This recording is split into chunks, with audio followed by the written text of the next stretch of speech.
All right, I think that should be everything. So good evening, good morning, good afternoon, depending on when you're watching this. If you're joining us live or watching the recording, hope you're doing well. We got our coffee, and we are finally back from our big weekend of card games and whatnot. So actually, let me swap the settings here really quick just for a couple housekeeping stuff like I like to do from time to time. So where is game capture? There you go.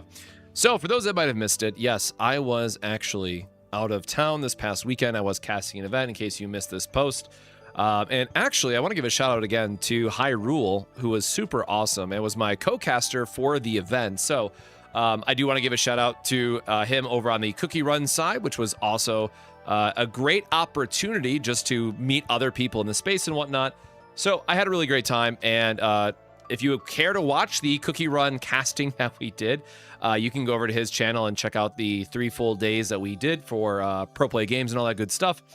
But other than that, that's just like the one big housekeeping thing I want to check up on. And then also this, apparently, I looked a bit more into the chat feature, and I do want to apologize. Apparently, I'm not allowed to have YouTube comments on Twitch, and I don't want to cause anyone any fuss or whatnot. So for now, I will just have this showcasing Twitch chat. I'll be reading both the same on the side, just as I always have been.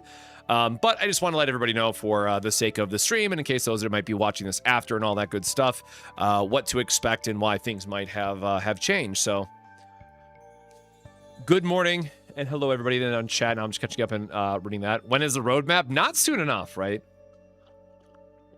So I will be doing... oh, I guess that's also another good thing that we should probably talk about really quick, right? Obviously, it's holiday season, which makes things a little bit more difficult to be dedicated to content.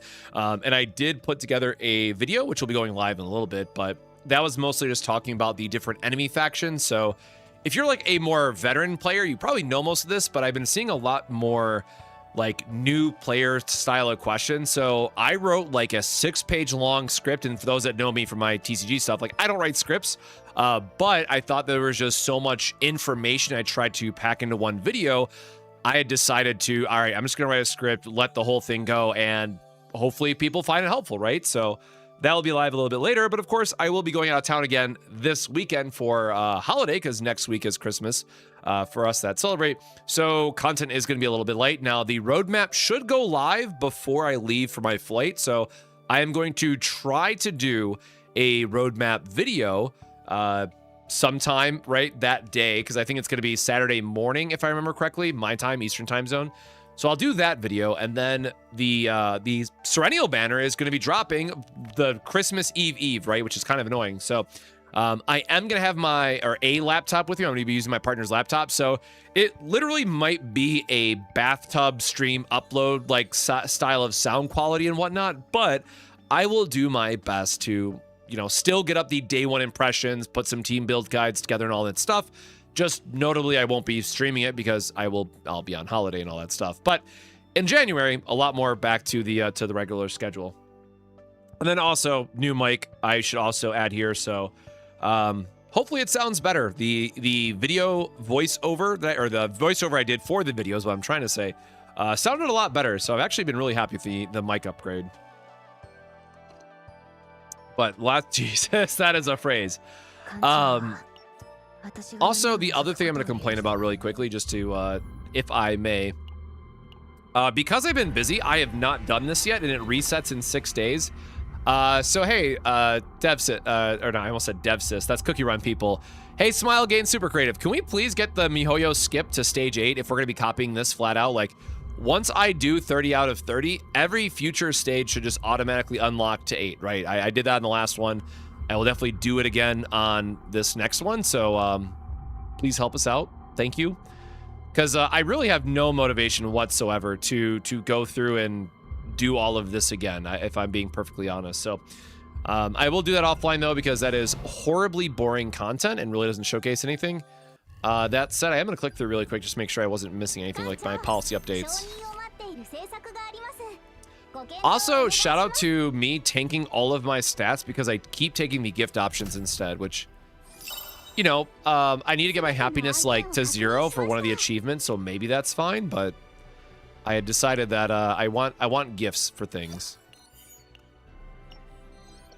Especially now that we're not getting the weekly gifts anymore, right? That they had to give out. So that said, I think I did everything else I was supposed to do. Yeah, I forget if it's 14 days or if it's 21 days, but it's one of those.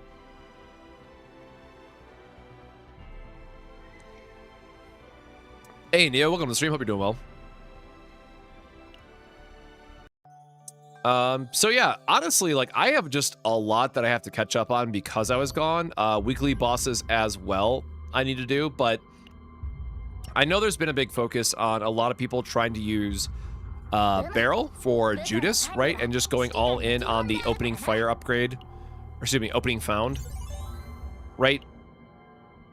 And just like multi-copying this, so I want to try to do a barrel build just for the sake of like, hey, I can do the Judas clear like everybody else and just showcase what is possible. But that does require me to actually go through and build this. But I don't have her like potentials or anything. I have her oh, what is her? Oh dang, I am just short one. That's kind of unfortunate. What, wasn't she on a banner? Wasn't she I forget what.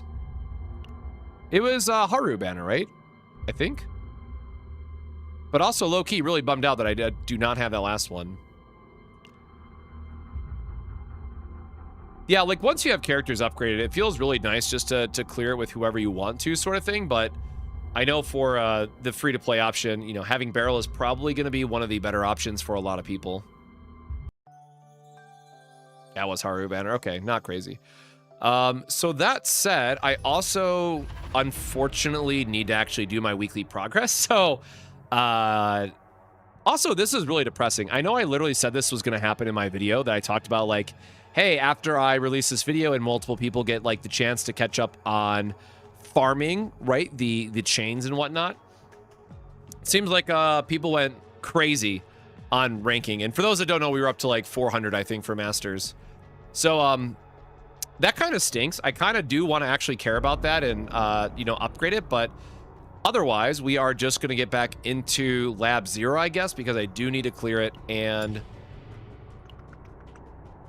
I guess Barrel's not exciting, but I still want to... I don't know how easy she is to carry through this, if I'm being perfectly honest. So I do need to like get some raw stats going really quick.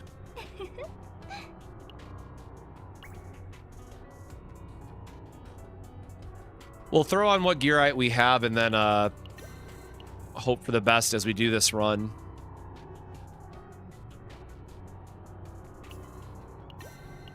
Honestly, like an HP flex could be fine.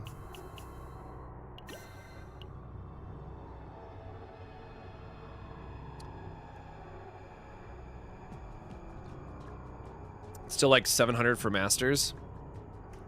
We're going to be doing some Barrel while catching up on my my weekly stuff because I was gone for the event all weekend and just did not have an opportunity to do the things that I wanted to do.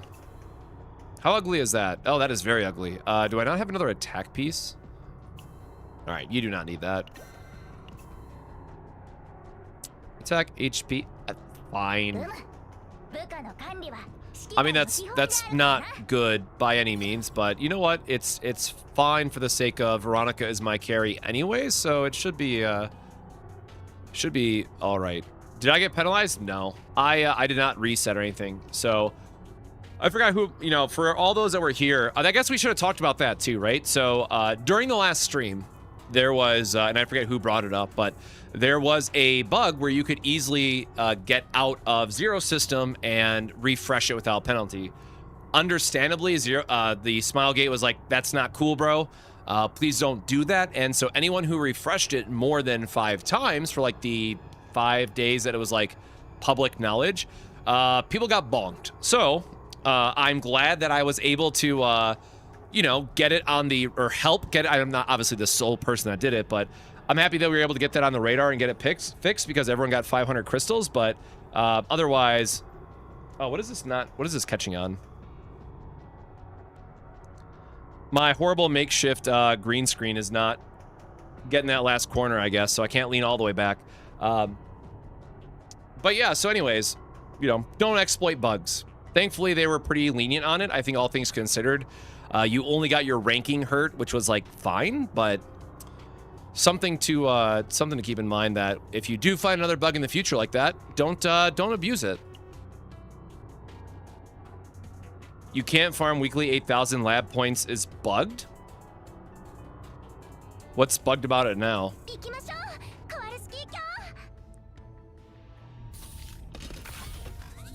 To get to level 8, do I just need to keep completing the runs? I'm going to have a great video out for you shortly. But yes, if you're trying to do zero system, you just want to keep leveling it up.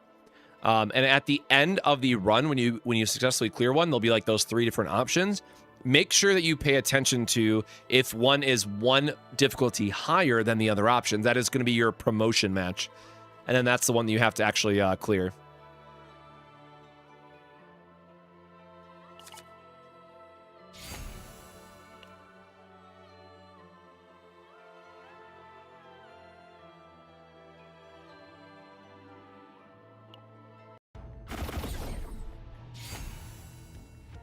Well, I guess we're going to find out together in real time. And again, no, I'm not going to be like resetting or anything crazy. I'm just going to let this go for a couple of runs to see what we get. And if we can get her copy and all that stuff, cool, right? Removal into portal is more than okay. So, oh, and there's actually an elite there too. Yep, this is fine. We are just going to go straight on the downward path.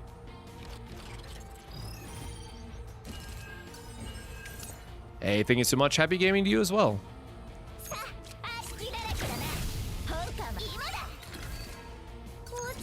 Yeah, honestly, like, as much as I am happy to cast card games and all that stuff, like, I was gone for all weekend, but I also do want to, like, actually work on content again and, you know, work on this channel and all that good stuff. So really a awkward part of trying to make sure I do all my TCG stuff while still focusing on, you know, new opportunities as they come up. There was a time for her to crit, though, I tell you.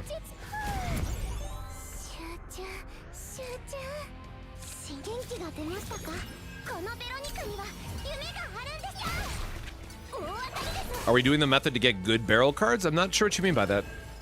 I am mostly just farming my weekly points right now, and if we get a barrel deck along the way, I'm happy.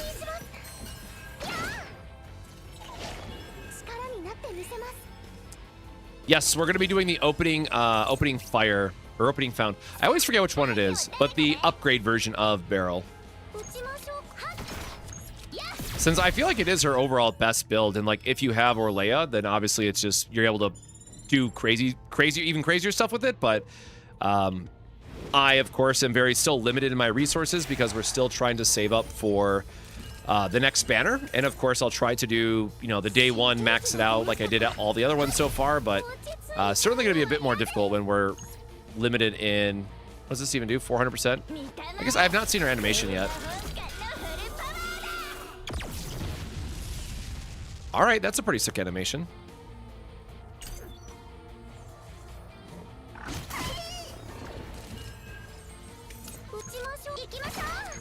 Yeah, not getting our blisters here, though, is what was really unfortunate.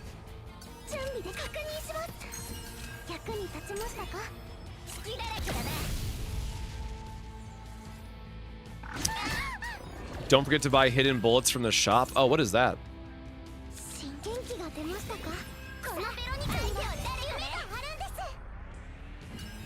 I love how we don't actually have our shots, right? Sure, I'll just use it. I'm like very terrible on card names. If you tell me what it is, I will know, but that's the thing, like, even when I was working on my script, I'm embarrassed to admit how many cards I had to look up. I've been doing so much zero system, I literally just realized I forgot to reset for double removal. So, oops, but we'll also just do that the next one.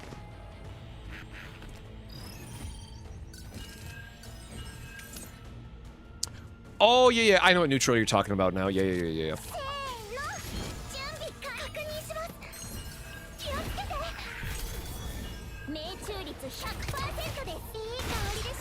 You said bullet, and I was thinking about the card that turns into a random shop item, because I know that one also has bullet in the name. But now I do not remember what that one is called instead.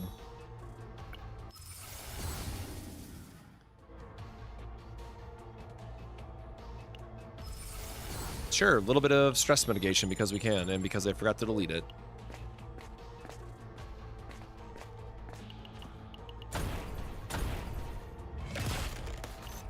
But yeah, I guess the big question is, how's everybody feeling about the character banner and the lack of information that we currently have? Because that's my biggest pain point right now. It's like trying to pre-farm for the new character without having any information is really starting to gut me. And again, I come from TCGs. I don't know what is like the gacha standard out there, but I was really wishing we would have some type of just, again, tell me the class and tell me the element. I don't need much more than that, but I need something to go off of, right?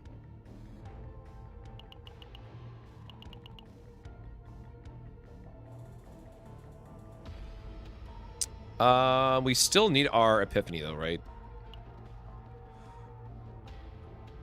Yeah, so we might as well just do a fight.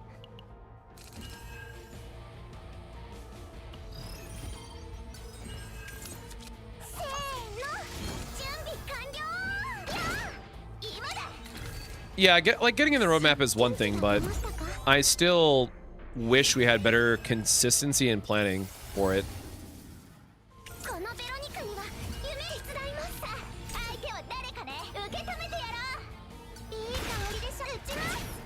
I mean, yes, we do know that the next character is going to be Serenial, right? We at least have that part of it confirmed. And based on the last stream that we had, we should expect that the first character of the next band or the next season is going to be Narha or Narja, however you want to pronounce her. I'm so bored I started playing Stella Sora again. How is it actually? How has that been?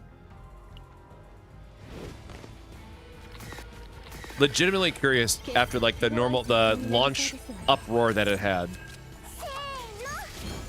Because I do legitimately feel that there's some ideas from that game that Super Creative should copy.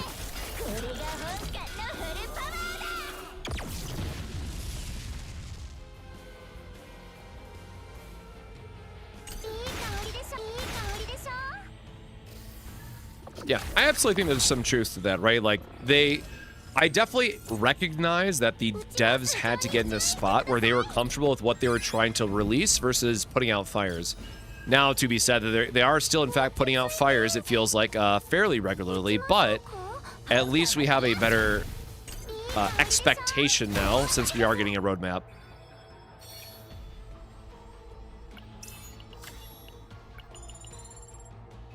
The limited character will be updated next Tuesday for the banner drop.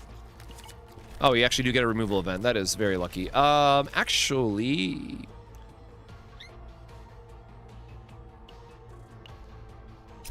I mean, so we still need to go for a copy event, so we do want to be mindful of, like, stripping out the other cards, right? Because we want to build a save data for her. But unfortunately, we didn't take the double removal at the start, so, like, the odds of us getting what we actually want are pretty abysmal, if we're being honest.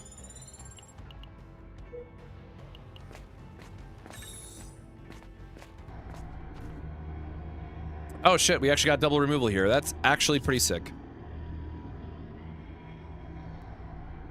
Expecting her to be Justice in Vanguard? That's an interesting pick.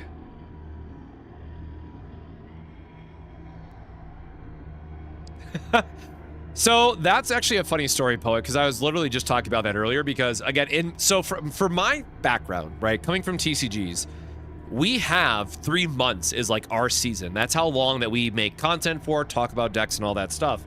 And so, like, as someone coming from TCGs and having that be the mindset for like how I plan my content to now having gachas be on a 3-week cycle, I feel like I am just never bored, and I have stuff to always talk about or videos to work on and all that. So again, probably just a difference of coming from a different space, but really funny because I was just mentioning about that earlier in the Discord.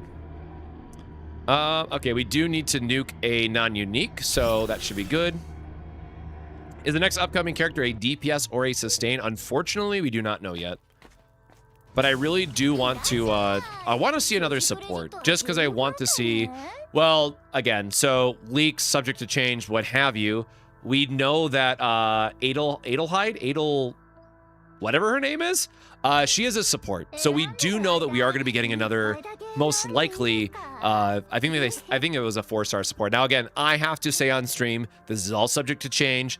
The leaks are not final, whatever. I'm not allowed to, you know, I have to say that part. But I also want to add that, you know, people had said that Chizuru was supposed to be a striker, and, well, that didn't work out. So at the same time, I'm not going to hold my breath for what class type people get based on leaks, because it very clearly could change. Yeah, you know what? Screw it. Let's just maximize our copy chances here. If we're maximizing our copy chances, I mean, we only have 300 credits, so we don't have really a lot to work with here.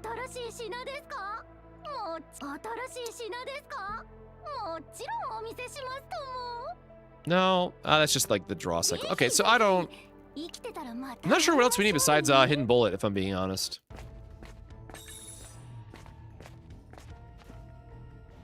Yeah, so that's the funny part, right? Too, like, Chizuru feels like a striker, but she's not a striker, which is a problem because that, you know, it messes with her neutral cards, which is kind of a bummer.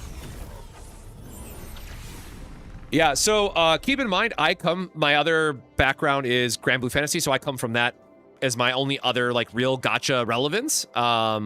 Both of these are terrible for what I was hoping to build, so rest in peace me. So in Granblue Fantasy, there is literally zero notice about what the next character is. You find out what the new character is the second the banner goes live, and I'm just like, damn, that's kind of rough, right? So I'm used to, like, the PTSD side of that, of always screwing us over in terms of having to wait and see what the new characters are and then wait for people to test them. So we'll see. How strong am I in Granblue Fantasy? I've cleared all endgame content except the newest raid, and I'm rank 349. I am a water primal main to go the quickest I can. I tweet about Granblue Fantasy a lot, so I always, like, share my team comps and stuff like that. Who actually helps in this? Whatever, just Eternal Hunger, and we'll throw it on Mika, right? Who cares? I don't want to overthink this. Dragalia Lost had at least 1 or 2 days notice. Oh, not much better, to be honest, then, of... Oh, by the way, if you have the option, always pick this one, because it allows you to fight the final boss. Well, it lets you fight the interior boss without losing your world. So if you're on a world 15 like I am currently, this is why I always go for the tunnel on this save data, I can go into this event, or trigger this event if I have it, beat the final boss, go into the final extra zone, go to the campfire, and then exit, and you will not lose your world save data. So this thing is, like, just busted, honestly, for making sure that you can get that extra copy without losing your world difficulty. Yeah, rest in peace, Dragalia Lost, am I right?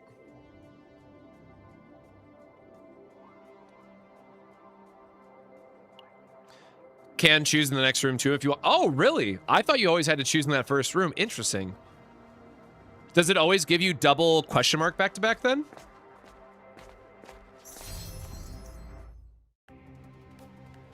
Is that punishable? No, technically shouldn't be. Because that's, like, one of the advantages of doing Lab Zero, right? Is that you find yourself in a position... Nice. You find yourself in a position where you want to reset frequently to make sure you get, like, the double removal start, or, like, going for your early Divine Epiphany. If it's the wrong one, you just leave. Where Zero system, you have to start all over. We are not wasting a Divine.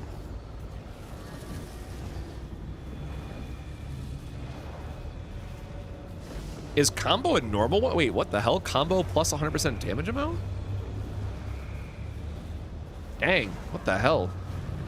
Oh, but it's probably getting boosted from the last, or, the last part. So, I don't actually... I mean, like, so... Are we going to have a morale booster on that team? Probably not. The first option's really cool. Obviously, we're mostly looking for a routine card, and I don't want to... That is a lot of damage, though. We can afford a divine. It's fine. Like, Mika's going to be on this team too, right? So we'll always have the combo. I keep forgetting that, like, I have to super high roll if I'm going to actually get, like, near max in this setting. So it's not likely that we find ourselves in a position where we have to min-max our save data.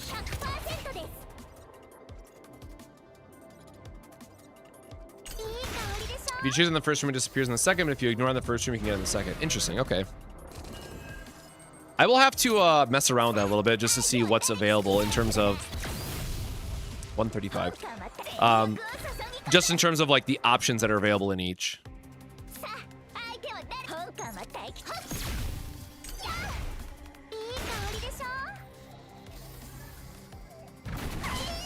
I'm once again just waiting for my giant ballista to carry me.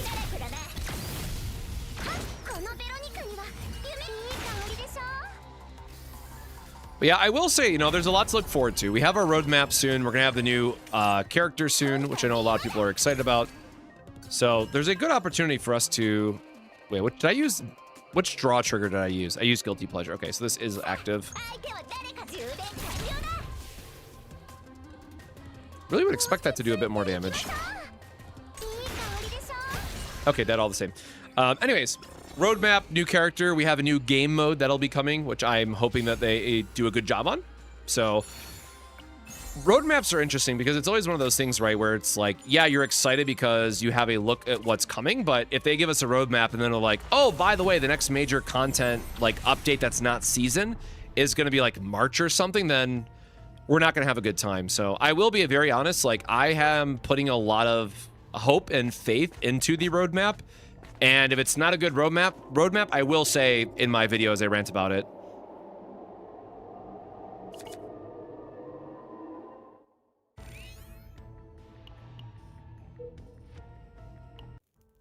The roadmap is supposed to come out on Saturday.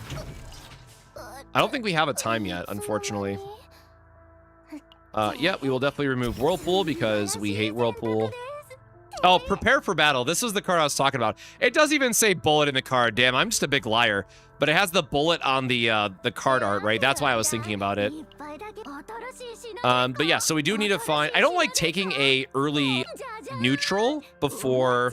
Yeah, hidden bullet, right? I don't like taking an early neutral before we get like our target copy. So I am going to hold off on this, but this is something that we'll try to pick up in the second half. Of course, the advantage being if you the earlier pick it up, the more likely you are to have an epiphany on it.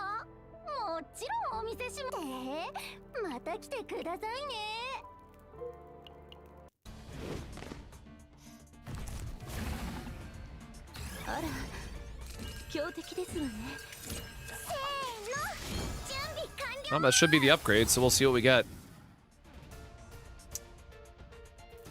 Reset. Now, we're going to clear the boss, and then we'll reset after that. So the difference in resetting, right, is that Lab Zero is always working as, like, intended, or they would have fixed it already. So we will have to wait to see if they make any other changes to the Zero system. But in Lab Zero, just feel free to exit and reset and all that stuff pretty much as you want.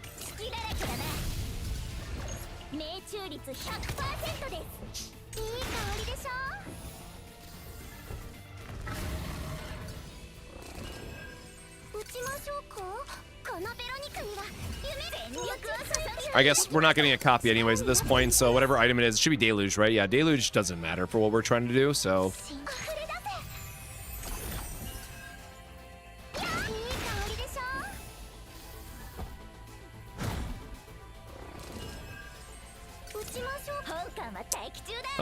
No, I keep forgetting that you need to combo it, though, which we don't have a lot of good combo options. Oh, I had Guilty Pleasure in my hand, literally. Does this last through the turn? I'm assuming not, but... Alright, so remove unlimited firepower when effect triggers. Oh, so it does actually persist through turns then?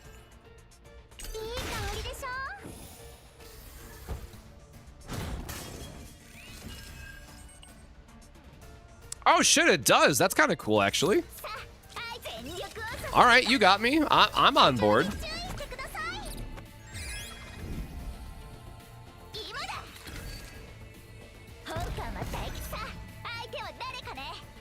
I mean, that's kind of sick, but that's still not doing like a ton of damage.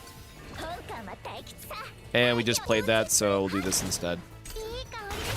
I mean, yeah, I would definitely say like be worried if you care that much, but it's something that has been openly like exploited, and multiple people have made videos on resetting Lab Zero, and Super Creative hasn't done anything. So I am of the impression that we are fine.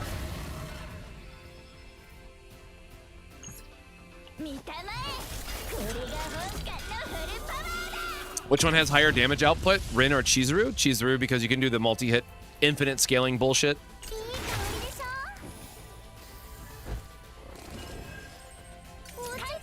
Like, it's kind of, again, I'm a bit biased because I don't like that the characters exist, but Chizuru is just like baby Mei Lin, which means she's automatically stronger than the vast majority of characters available currently in the game. Now, she's not as busted, but she can still do some absolutely silly things, which, it's a bit annoying.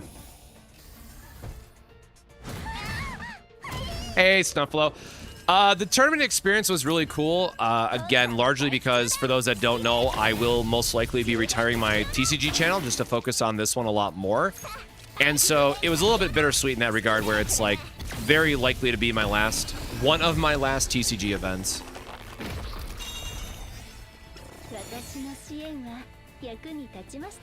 Oh, boo, it did give us the copy target too, if it was the right one. I mean, whatever. We're gonna back out of this anyway, so.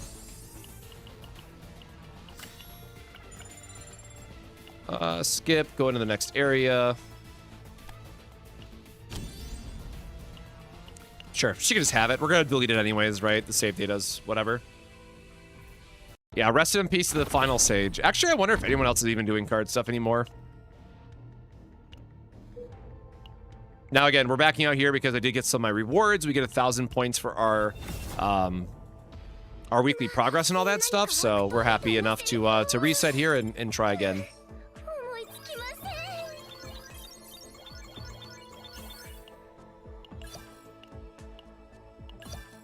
Yeah, I mean, I've been doing it for 11 years, right? But it's I am getting older, so I also just have to start thinking about what's worth my time investment.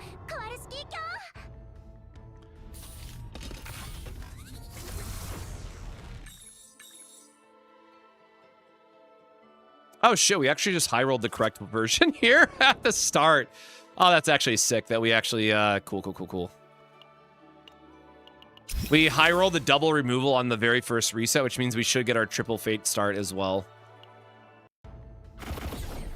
But yeah, I mean, that's why I'm saying, right? Like, if people are nervous about it, I definitely want to tell everyone to err on the side of caution. But, like, I have literally done a video on the Lab Zero reset method.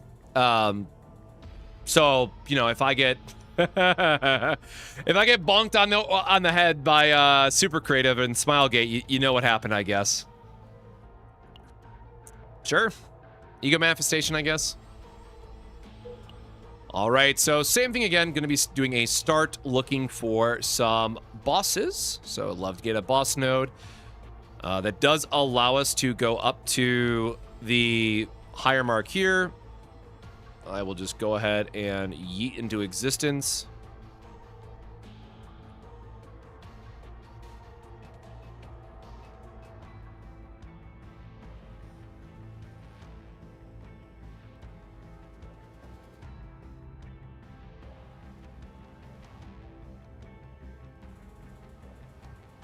All right, where did I say? So we have this, we have, it's right after the portal.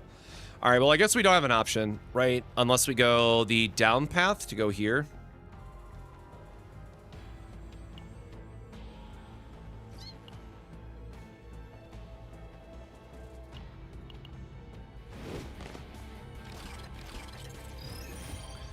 All right.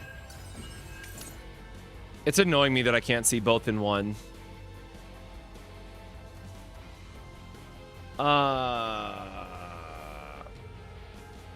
I'm gonna update this.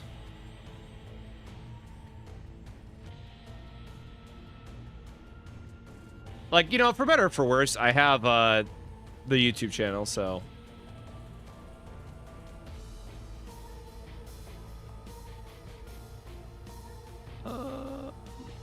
sure that is refreshed. Cool, cool, cool, cool. How's my opinion of Chain of Deception grind meta? So I come from TCGs, right? So from my personal experience, I am used to metas like that forming, and I accept that is part of a like card game system ecosystem, right? Like that'll happen every Great Rift season. Now again, I don't know what other gachas or devs have done for other games and what have you, so I can only speak to my personal experience on it, but I'm at least glad that it's shed some light on how to farm certain stuff. So, you know, just for the sake of what it did for the overall community and helping people learn how to target farm certain things, which again, I'll push that video live in like another 20 minutes or so, but I think it was a good introduction for how future metas can be shaped, but I hope that is not the only thing, right? Like it's not so much a Chains meta conversation to be had, it's more about a Tressa, Cassius, Mika conversation to be had. Which in that case, I hate it. But a specific, like a very niche item that nobody cared about prior to Great Rift suddenly becoming like super desirable and a brand new meta forming, I think that's super cool. So the real question is like, how do the devs balance that aspect of it? And you know, unfortunately, I don't have a good answer, but at the same time, I'm not a dev, so that's not my thing to worry about.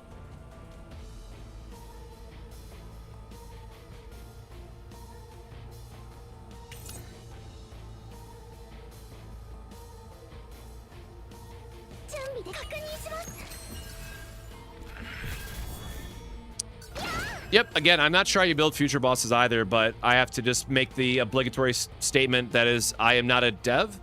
And one of the most important things that you'll learn for like game dev and all that stuff is that players are great at identifying problems, but not coming up with solutions.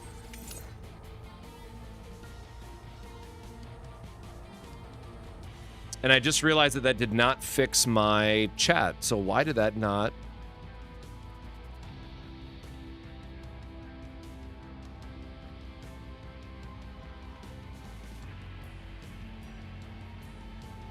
Did I break something?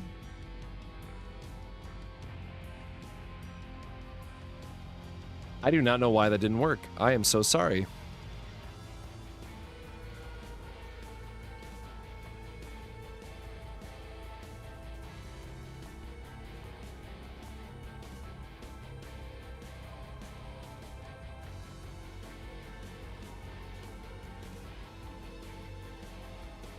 Oh, right, because the YouTube part is stupid.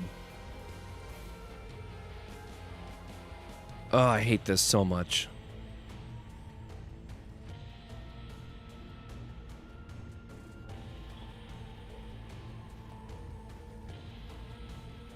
Yeah, because it links to the wrong one now. I remember what happened here, so...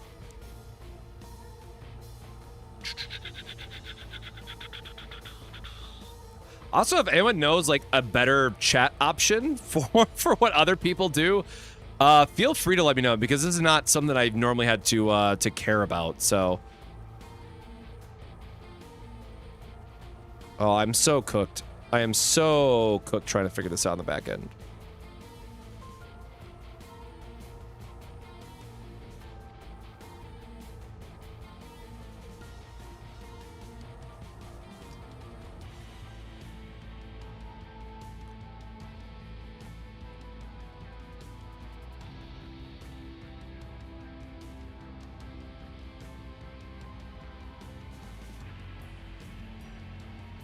All right, whatever. I'm gonna...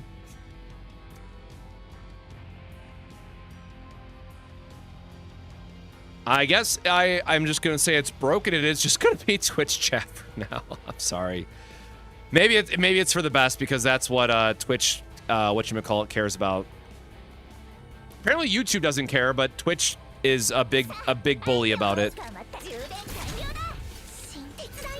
Sorry, I'm too dumb apparently.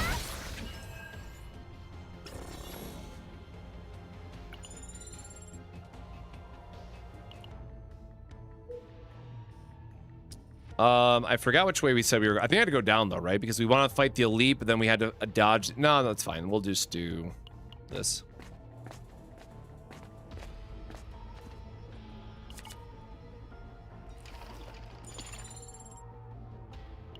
But yeah, I think it is a, you know, long-term problem for the game either way if we continue to include leaderboards. The only other solution, right, is, and honestly what I would prefer that they do, I don't want a top 100 leaderboard. I want a leaderboard that highlights the best Chizuru. I want a leaderboard that highlights the best Rin, right?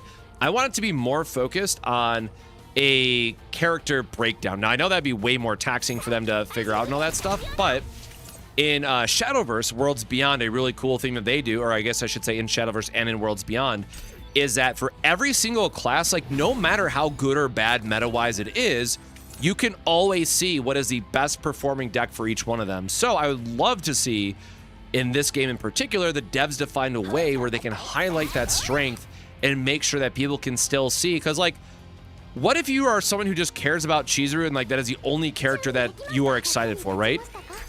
Unless there's some really weird, I shouldn't say weird YouTuber, that's not where I was going with that. I was gonna say like hyper-focused YouTuber is what I was gonna say, but like, unless there's a, you know, like the Kayron E6 main, I'll use that as the example. There's like a well-known YouTuber now who is like a Kayron E6 main, has the 5-star partner, all that stuff, like hyper Kayron whale, right?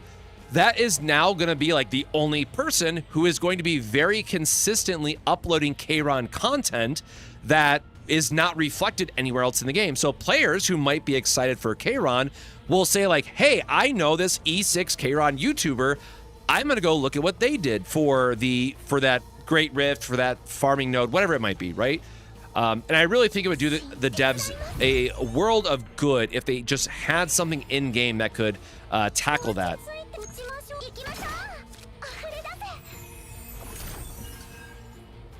No, we have no Yuki buff yet. Yes, you could code for comps, but at the same time, there's like so many damn permutations of that, right?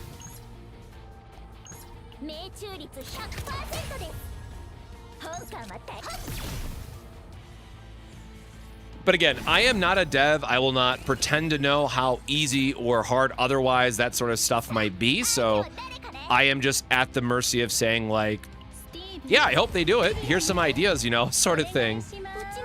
Oh, finally we got our ballista back. Thank you for the follow, and sorry, I am not going to be able to pronounce that. But hope you're doing well. Welcome to the stream.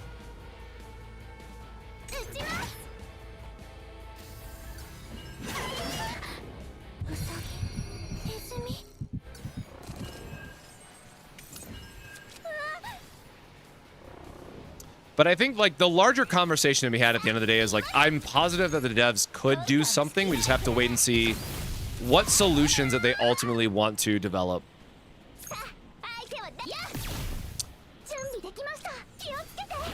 You really couldn't crit for me at 60? Dang. We unfortunately do not know anything about the new unit coming out yet.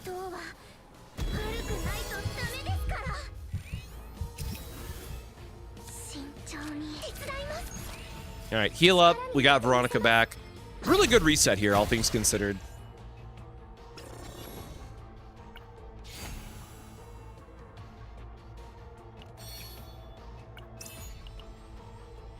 Honestly, top 100 different comps would be sick too.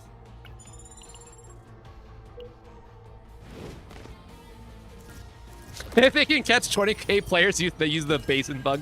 They can separate leader builds. True! True!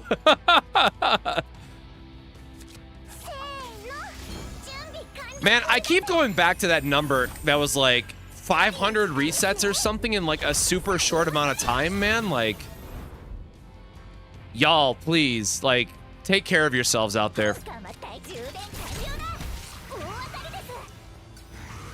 That is like a scary number of resets to be doing.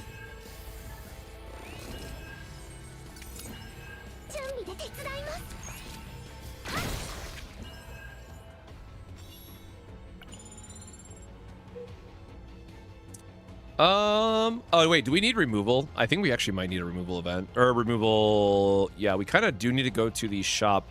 Did I miss a shop earlier on? Am I just like zoning out again? So we have shop here. We can go down here for shop and then up for, okay, actually, double removal is fine here.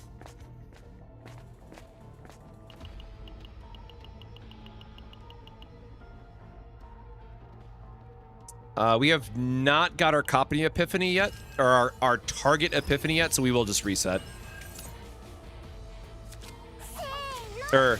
We did not get our upgrade Epiphany yet, so we're gonna do the fight so that we can reset at the first boss if we don't hit it. That's where, there we go. Words are hard, man.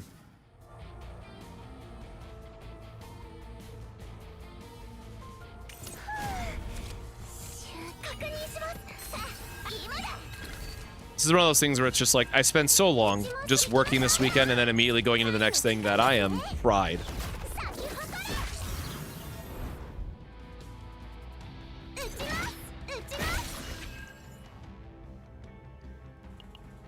Because I know that even if I didn't get the number of videos out that I wanted before I left for the TCG weekend and worked that event, like it was 30 plus hours of casting in 3 days.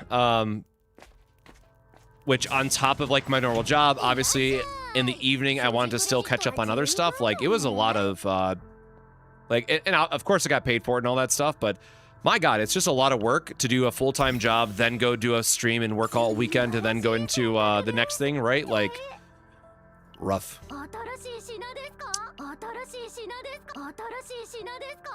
What is quick draw again? That's the, yeah, that's the Mark one. That's whatever.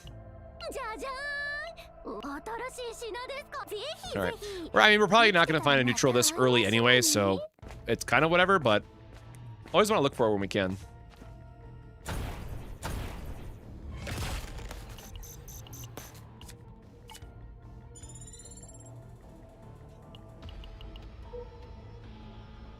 Yeah, the immediate, like, you know, work a TCG event all weekend, then immediately go back to, like, your Monday through Friday is, not the best experience, but we got things to, I mean, it's technically a damage increase for her if we get, no, I mean, that's not going to be our, we're going to be upgrade spamming, right, with her and getting 4, but we could do better than this. This is like just a good chaos item, I would say, but not a good what we're trying to actually build item. But more attack damage for our ballistas with Veronica, I think, is more than okay.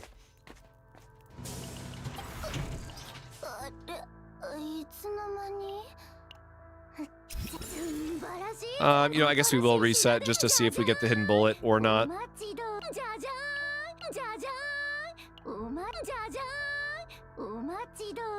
You know, we had, what, 2 patches or 2 maintenances, and they can't fix the shop voice lines yet?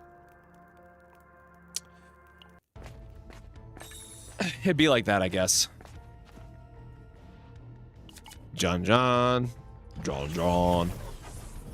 It's like, please, can we not have to hear that every time we click on something? Actually, Portrait of Fury has kind of heat on her, I will say. Fix, I thought was a feature. You know, it might be for some, for sure. My maneuvering fire deck always stops at 40 of a specific stage you farm it on. No, I just... Getting that 5th one is hell, I'll be super honest.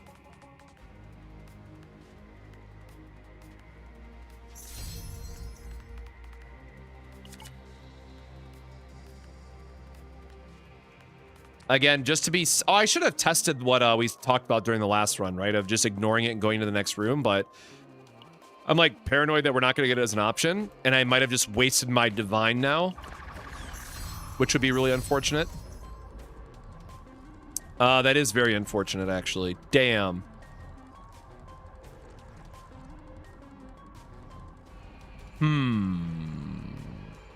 Because it's always Epiphany and money, right? For, like, the 2 events.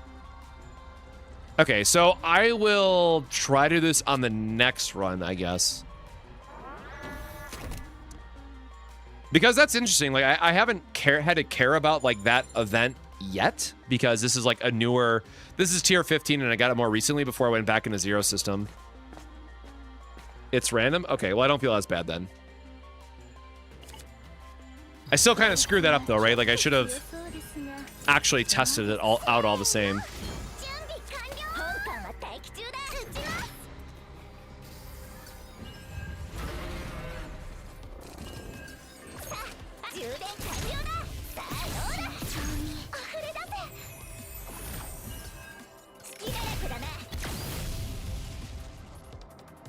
You know, I know she's under-leveled right now, and we don't have her potentials upgraded, but I really thought Beryl would be doing a little bit more damage since we gave her memory fragments and stuff. And she's E5, I think I said.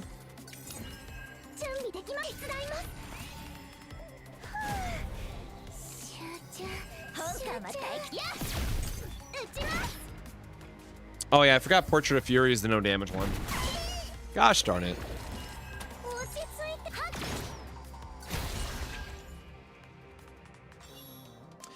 Yeah, I feel like choosing the Epiphany there when it pops up is for sure the right way to go. All right, well, we got second method, so that's dope. That's definitely what we want to see. Again, assuming we get the right Epiphany, so that's the to be determined. Yeah, I think Beryl will be fine. This is just one of those instances, right, where we just need to get her stats up. And this is a elite or an elite, so this one doesn't matter.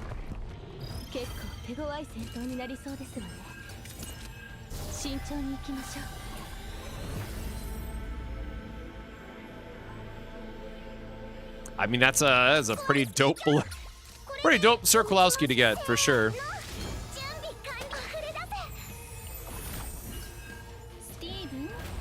Kind of just want to cycle here for what we have.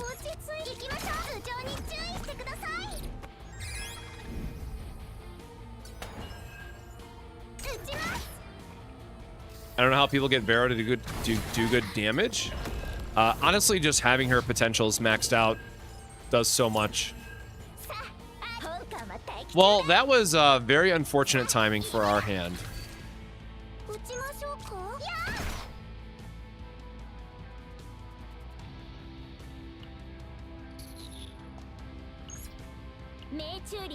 I mean, at least we can knock out one of them, right? We have to remove our debuff to hopefully have the ballista deal damage. Perfect. Well, at least we killed one of them. And now opening found will get the rest. Oh, well, we discarded a... Oh, that's not what I meant to hit, brother.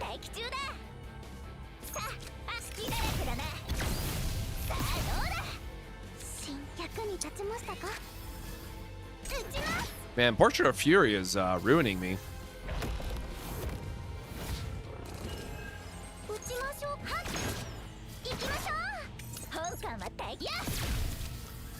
Let's get these out of my hand while I can, and then the rest of the damage should come from the ballistas here.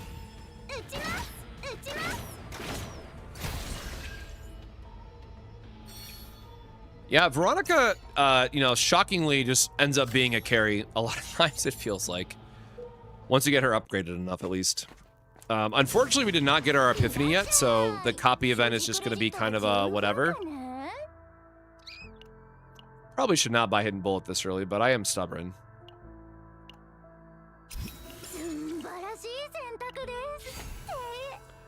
I'll buy one for here for the giggles.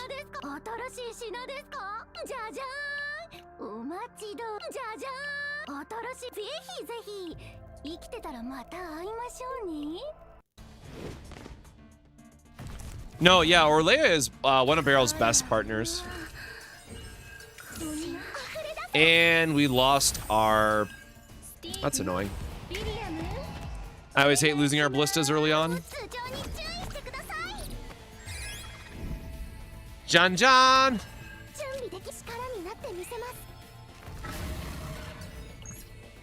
I need to turn that into like an alert noise just to make me hate myself more, apparently.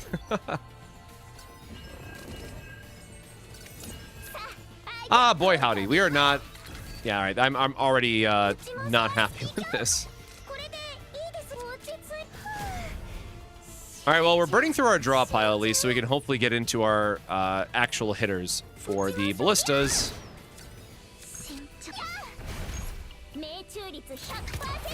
And we hopefully cleared the way for our ballista to deal some damage. Very nice.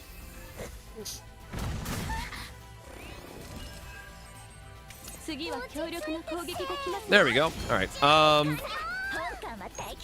mean, yeah, we can just hold this for a hot minute, right? No real rush there. We want to maximize our reload damage here with our ballista, so we'll just use her ultimate, give ourselves a whopping 4 reload up here. Make this do some good damage for us. If it crits, even better. Yep.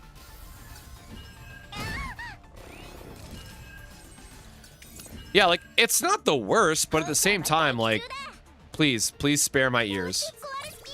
It's like Lightning Dingo all over again. And, of course, we hit the portrait there. That feels terrible.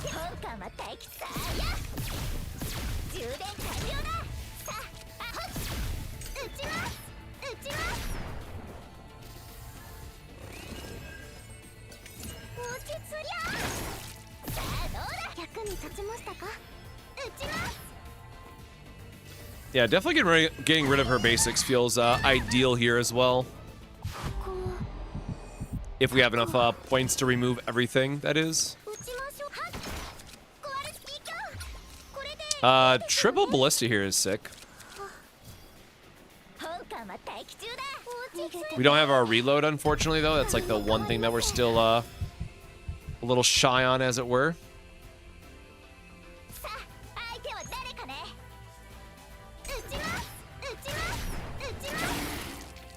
All right, not bad. Having reload there would have done a ton of work for us.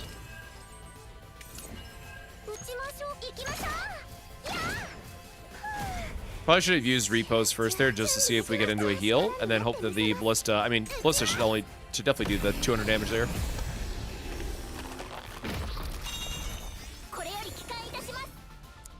Is there a way to get more than 4 reload? Not in a legit way, because Bombardment has unique, right? Like, I'm not crazy. You can't even do, like, Spirit Fox.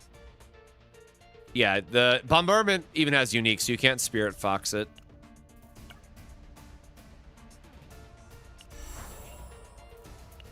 Spirit Fox is, like, one of the key ways to break a lot of characters in the game.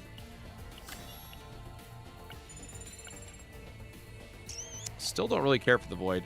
So we got our copy target, but we didn't get our divine, so we'll just keep going with this and see what happens.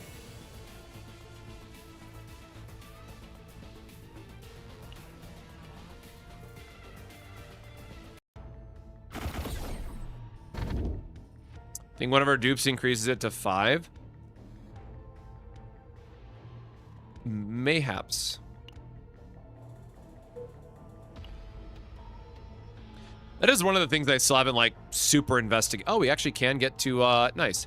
That is one of the other things I haven't super investigated because I just am not hyper-focused on dupes, and obviously I'm not someone who's wailing for dupes either, but one day I'll actually go through all the characters now that we have the Manifest Ego stuff to try and see what's worth upgrading.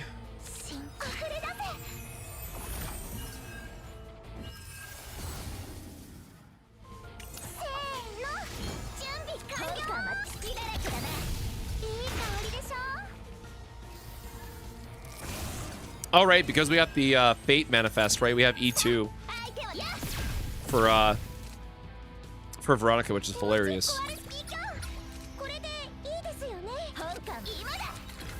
Let's draw all the extra cards because I simply can. We don't need health, so. All right, well, we just have to hope for double correct upgrades, I guess, right? That's the path that we are currently on.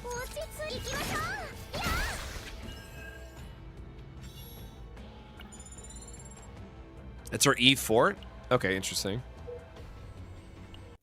Probably have another card we want to remove to increase our copy chances here, right?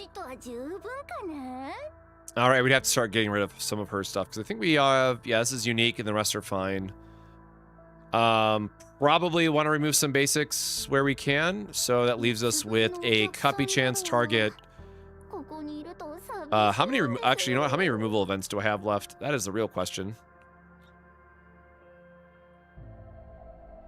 None, I guess, because... All right, sure, brother.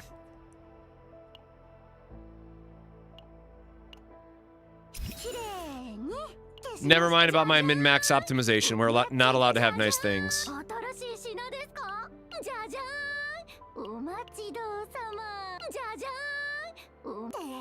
I know those are important at least. The good news is when we go into the portal, we should be able to pick up a Divine Epiphany, which means we'll know if we'll be able to reset or not without having to go through the entire thing.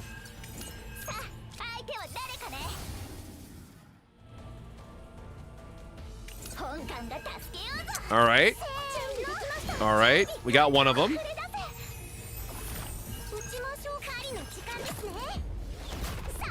Like, again, I'm not asking for the world here. If I can get even a third copy at the very end, like, I'm happy with that. I'm not a greedy person. I don't need 4. What items left? Oh, yeah, I forgot that was last. Thought that was last run. Oh, I'm out of water. I didn't. Oh, I took care of... I went go live and took care of something else, and I forgot to get myself water. Hashtag I am very smart.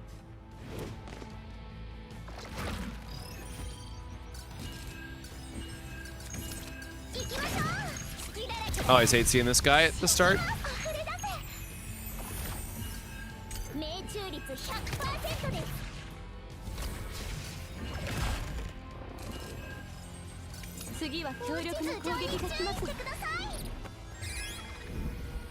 Yeah, that's the real story. I didn't have my smart water today, right? That's the real skill gap here. I will just deal damage in the hopes that the ballista will target the right one, right?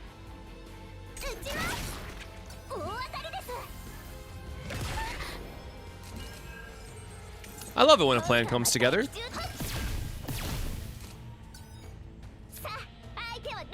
I mean, we're gonna kill this guy in like 2 turns, so the upgrade doesn't really... Oh, I guess we do actually unironically have a retain in our hand, so... Alright, it's gonna make a liar out of me, so I will go ahead and just get our retain damage here.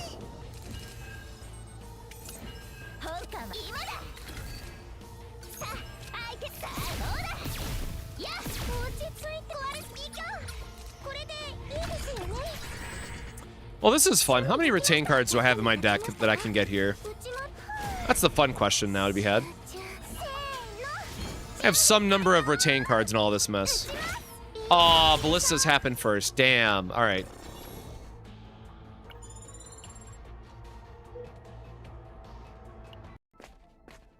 Hey, Black Cat, good to see you. Yeah, I'm back from my TCG event, so right back into the content mines and trying to catch up on Chaos Zero Nightmare because I was not able to play while working at the event. Also, that reminds me, I probably need to also, for those that are here, you get to hear it and see it first, but I'm trying to do A/B testing on the new video that's going to go out right now because the YouTube finally let me have A/B testing, so I don't know how this video is going to go, but we will see. I'm very curious to see what testing looks like. And actually, I forgot to add a pinned comment to this post, so I need to do that really quick. Are you a new player? Boop. Yeah, so A/B testing, what it does is you can create up to 3 different thumbnails, and everybody who sees the video will get one of those 3 thumbnails. And then whichever thumbnail gets the most clicks from a just click-through metric, that is the one that YouTube will automatically select to be the thumbnail for the video. So it's cool to test out different stuff and just see what people are engaging with. So I'm curious to see what I think. Well, I think the thumbnail with Beryl will be the one that wins, but I could be wrong. So I think it takes 24 hours to do it. Yeah, no, I don't know when I unlocked it, but I have it on my other channel, so I was like, oh, let me, do this as I'm trying to figure out, because again, The gacha space and the TCG space is very different. So I'm like, all right, let's see what gacha players are trying to be engaging with, right? So we'll see what happens. Fellow Moon decided to pull the plug. Why is that pulling my recommendations? Do not care. All right, pin comment before I forget.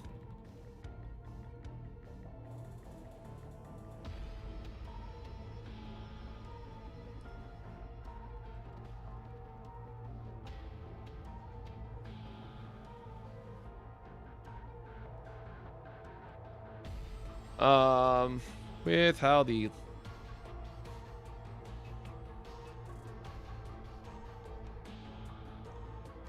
I totally just like forgot what I was gonna even put in this pinned comment now because I it's been a day.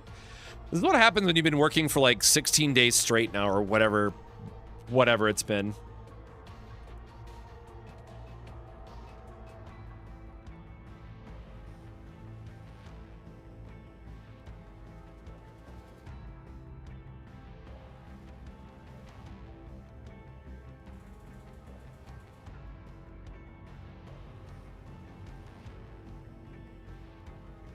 Feel that I left something out.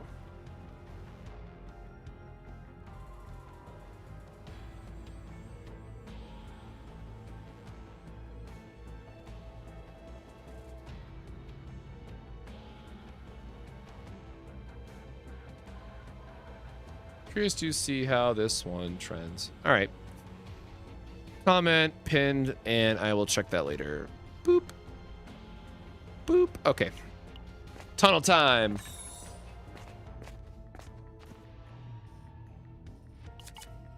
Will Serennial be limited? I hope not. I'm almost like kind of hoping that they'll do a, and I realize that I'm going to be like public enemy #1 for saying this, but I am still kind of hoping that they'll do a New Year's character. So like a character that goes live on the 31st because it's a Grand Blue thing that will be the like actual limited character, right? And the only reason why I actually say that is because I'm tired of this hum and hawing that the devs are going to give us limited characters or not, because apparently there was some other, on one of the live streams that we didn't get like the English version for, they had still said that like, oh, we're still considering limited characters, but now we're less sure if we're going to do it or not. So like by New Year's, I either just want a solid yes or no if we're actually getting limited characters or not. Like, don't get me wrong, I'm going to be pissed off if there is a limited character on New Year's, but at the same time, it's like, rip off the Band-Aid already, you know, kind of situation.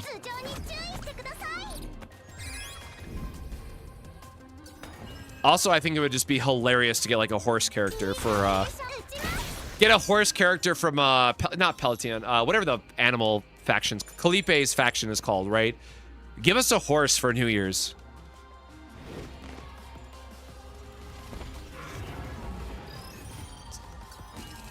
Not trying to go full Umumuse over here, but give us a horse. Don't be cowards, Super Creative. Give us a horse for New Year's.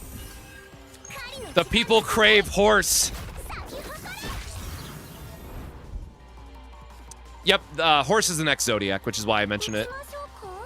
Just because I'm not sure what else they would do.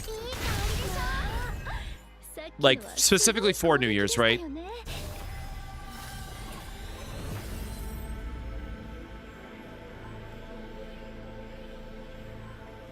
Yo? Yeah? 2 mark and 2 vulnerable? That's a thing you can get. I guess it's because the Divine carried it, bro. Like, holy shit. What the? I've never seen that yet, brother. What the fuck? That is, all right, hold on. I mean, like, I am absolutely picking this. Huh? Damn.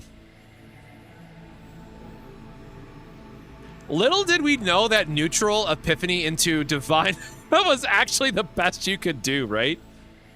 What the hell, bro? Well,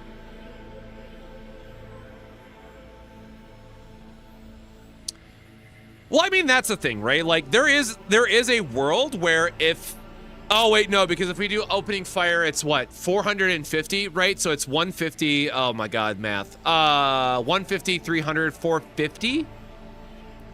So it'd be 450% damage for keeping this in hand, but we do 228 of that, and we're also getting, or no, we deal 300 of that, and we also gain Mark and Vulnerable.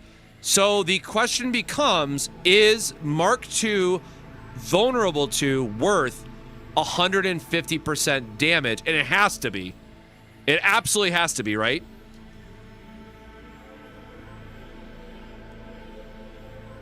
Like, there's no way that this is not, the correct thing is not just popping this off to turn you go crazy.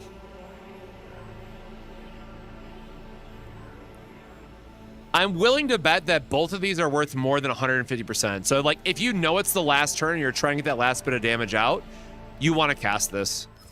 That's sick. Do I have the cost for copy? I have not even been paying attention. Actually, 110.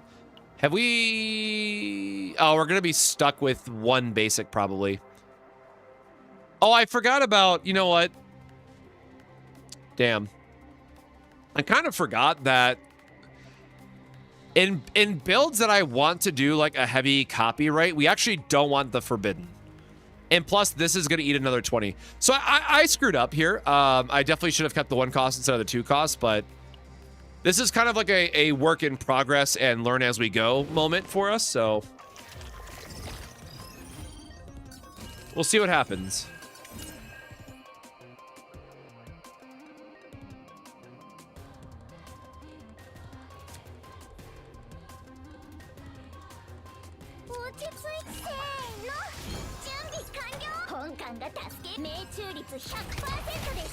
I love double upgrades dealing damage, though. That's sick.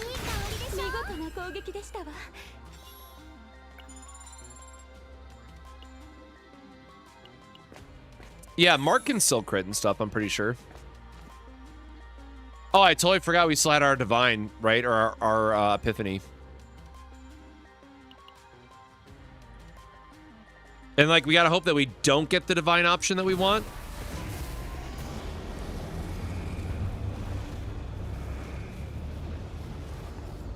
Oh, that's attack cards.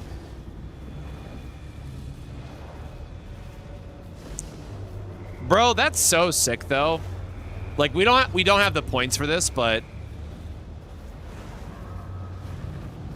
Right? Oh, are people just saying for deck thinning?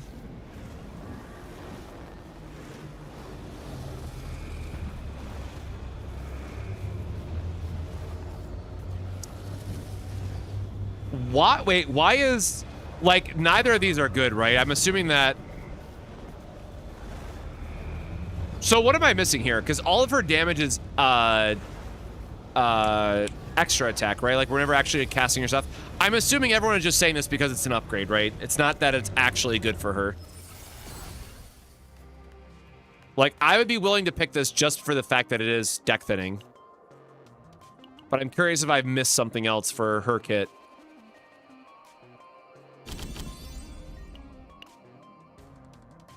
Okay, yeah, they all suck. That makes more sense.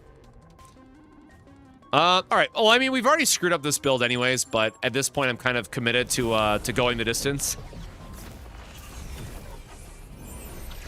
So we'll try to see if we can come out with like a 2 upgrade upgrade opening fire out of this, but I shouldn't have taken the the Forbidden on her.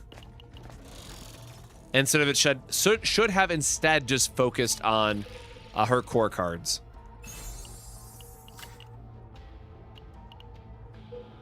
We call this a learning moment.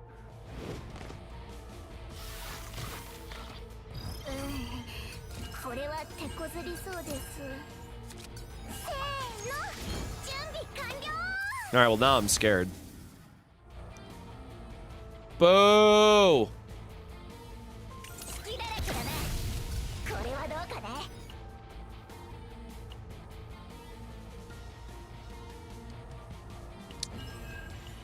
Nah, I'll reset that.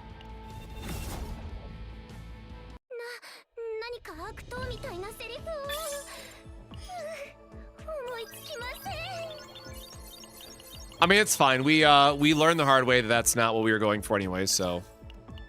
Oopsies. hey, little by little, right? As long as we're getting our weekly progress, you know, done, because I want to get my crystals here at the very bottom, we're okay with it. Oh, chapter 3. I'm like, did I not finish the story? I thought I did. Yeah, chapter 2 completed. Did I do like all the extra battles? 30 out of 30. Okay, I'm like, did I forget anything else? I know I haven't done Sweet Dream yet, so this is like next on my list, but it's not going anywhere anytime soon, right? So like, I'll go do that eventually.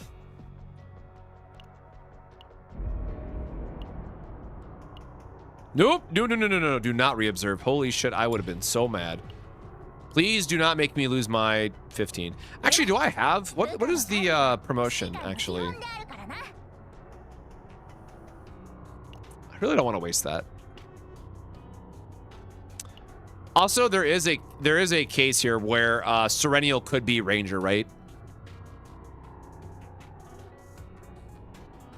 Like, Serenial can be Ranger, Hunter, or Controller.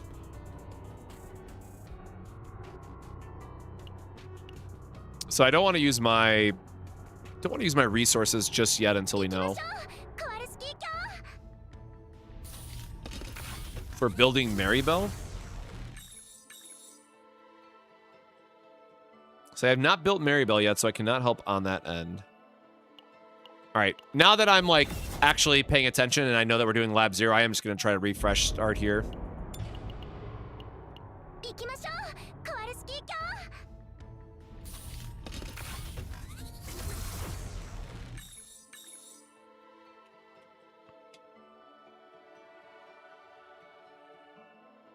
Is that not the same 3 options? Am I losing my shit?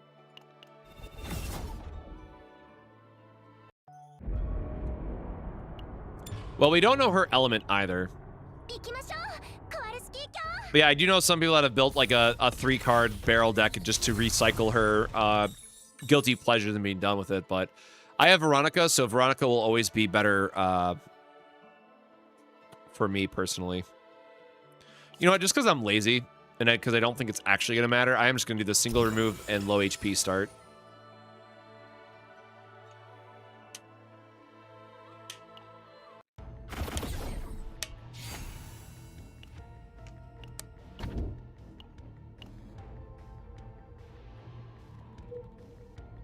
All right, we are looking for the Elite and the Tuntles. Tuntle start? I can't talk, apparently. Tunnel start. So we have Shop into Tunnel, which is great. And we can skip over the double charged up Idiots, which is also great. Campfire doesn't do anything for us, but it's quicker to get through the event. Well, we know that Serenial, like, in the story is all about, like, flying. How do we not get an extra attack here? Are you kidding me? We know that Serenial is all about, like, flying around and being ranged, so I'm assuming that that is, like, the tie-in. Like, I wouldn't put Serenial as a striker, right? Based on the lore in-game so far. They make it a point to mention how fast and flying and free she is and all that stuff. Oh my god, no mutant sample. Reset, reset. No, I'm not gonna worry about all that.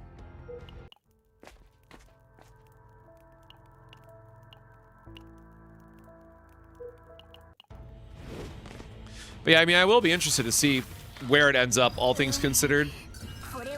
New characters are just always exciting in general, right? Because it gives us an opportunity to test new stuff, try to figure out what the right epiphanies are. I really love new character banners.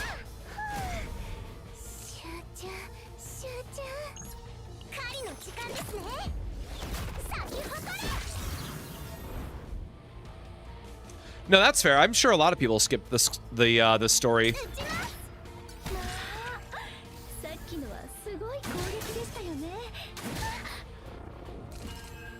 But again, like, wouldn't be the first time that they end up, like, swapping something around, so we will simply have to wait and see what actually comes of it. Oh, he's killed one there.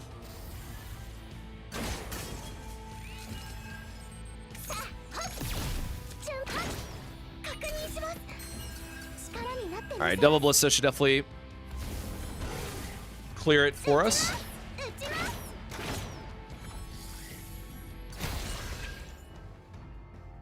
No, I am not. I am not otherwise a lore guru, so definitely would not be me to narrate some long video like that. I mean, shoot, I'm just doing my best to keep up on the content that I want to do, and you know, balance between work and the TCG stuff and everything. So I'm really putting a lot of hope into that video I just put out doing well. So we'll see where that trends in the next couple days.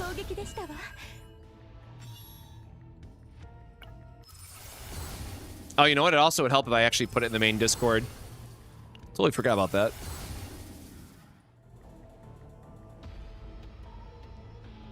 Get shareable link.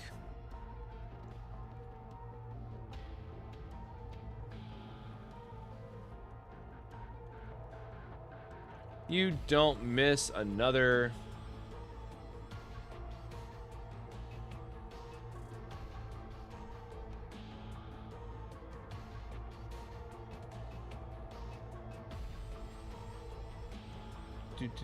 Do.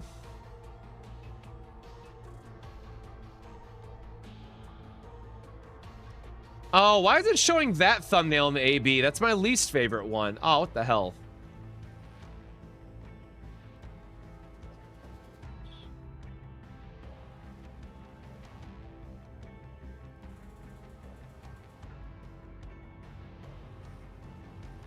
Estimated time remaining 13 days.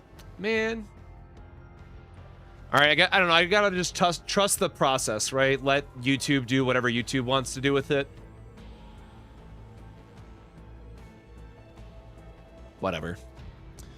All right, what do we have? Unique exhaust 2. Hell yeah. Wait, all of these are good. Excuse me? Like, Mark 2 to all enemies just for the extra draw is really nice. 1 AP if you're like an AP heavy team, but I'm also biased about just the exhaust 2, so I can get like double use out of every card.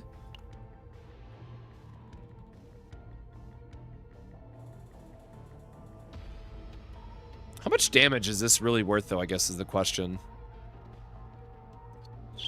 And this is like better for AoE settings, like where this is better just for like a boss if you're trying to find your upgrades and stuff. Just for consistency, I think I am going to take the exhaust 2 here. The AP one was super tempting, though. It probably would have helped if I would have done my, if I actually thought about what my team was going to be, because I don't know. At least not yet.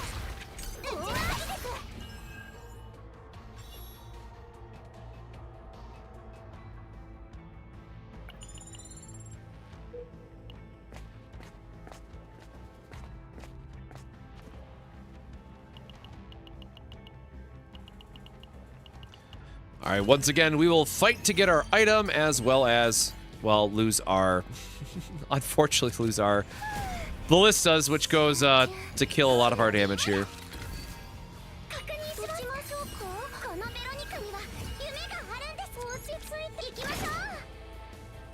Oh, I didn't even see the unique option. Was not even paying attention to that. Oh, it does have unique on it. Sick. Even better. Even better.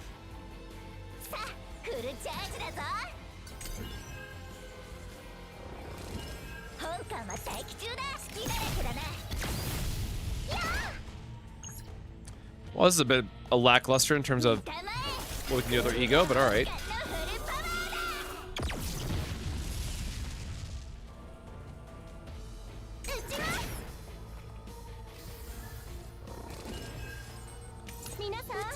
Oh, we finally got back to our ballista, but I don't think we're going to be able to do that much damage. You know what? There we go. Totally going to be good now. Okay, well, there. For our ego skill crits, I mean, we're obviously in a much better spot.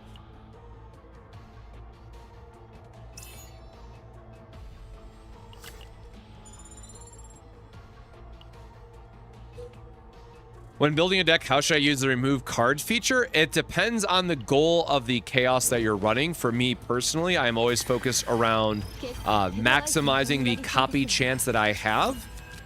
So I will pick a character that I am focusing on and then make sure that that is my the one character I'm not removing cards from, and I'll try to remove all other non-basic, non-unique cards from my other characters. Now, for a longer explanation, I have a video on the channel, but that is at least the this short version I can provide.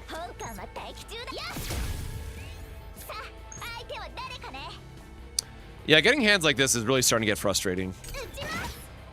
Because, right, we want to get the most value out of opening found here.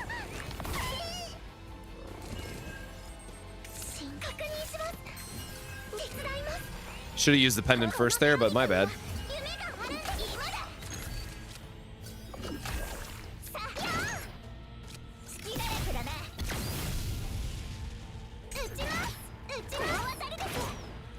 Really didn't want our Ballista going max damage into the guy that was almost dead, but that's how it goes sometimes.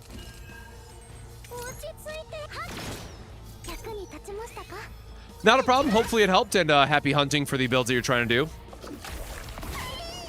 Beryl seems to go with Kalipe.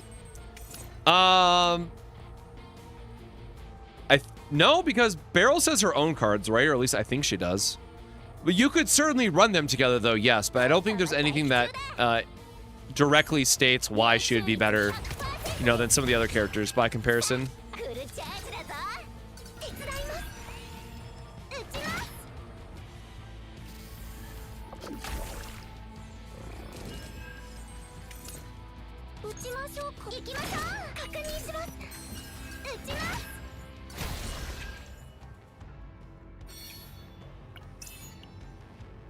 Yeah, even if I haven't had a chance to use her as much lately, even though I still have to go back and like do the final review video for her, Chizuru is still my she is my favorite rate up unit that we have so far. Just because she has different build options and she actually feels a lot more interesting to play compared to the other stuff that we got.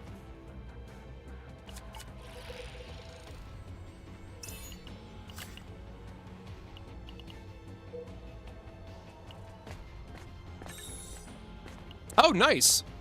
Well, I do love extra credits, so this is nice.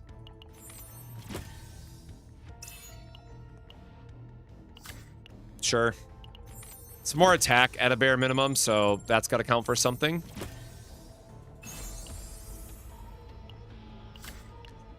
We don't really have a lot of good armor options unless we high roll the Rocket Wings event, so we will see if there's anything worth picking up a little bit later in the run for us or not.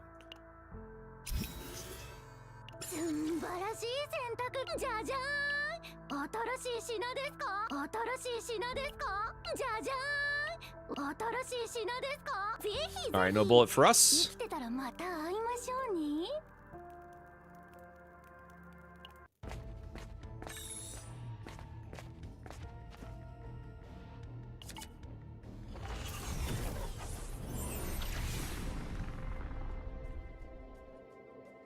Yeah, the characters going into the standard is also very interesting, right? I haven't gotten a rate up in standard yet, but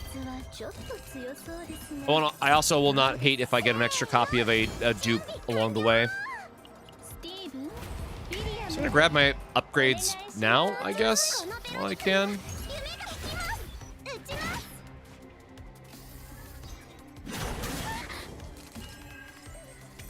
Yeah, Chizuru is definitely the most, like, flexible unit overall that we've had, which is really nice. Oh, double Ballista here is sick.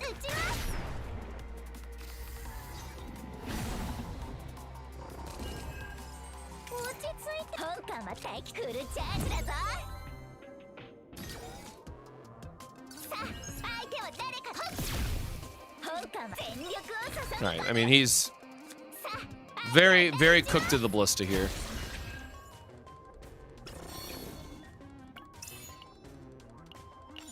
Okay, that weapon does not matter, so I will just chart it. Well, unfortunately, it looks like this run's a bit scuffed because we don't get our event to guarantee that we can kill the final boss without losing our world, so unless we get some insanely high roll here, it's likely just a cooked run.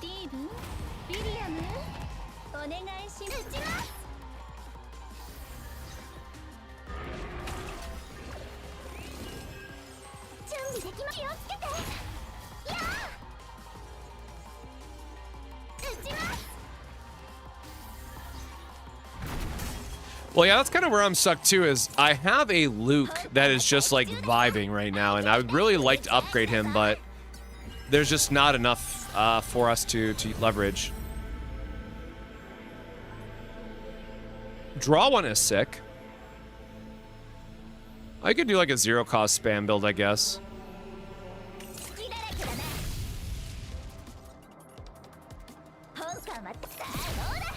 We will go through and make sure we kill the boss, I guess, just for the upgrades, but it's another cooked run.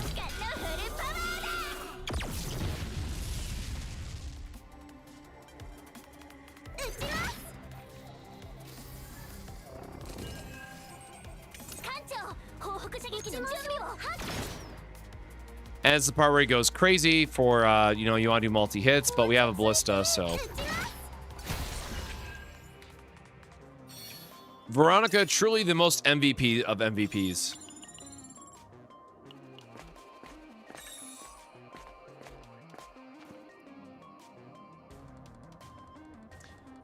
Yeah, the retain build is just cool because it's good showcase for Judas that I know a lot of people might be struggling with, so. Rude?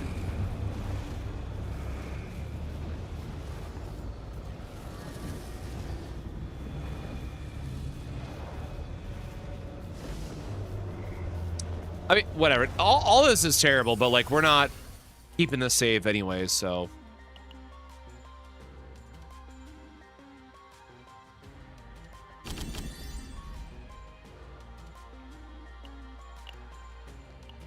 Heaven or hell. Yep. Oh man, Guilty Gear.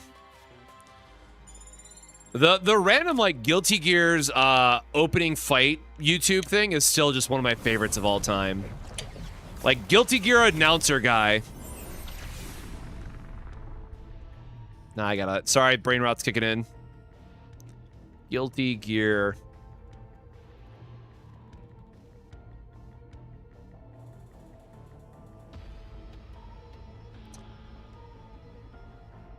I know Bree is gonna know it if I...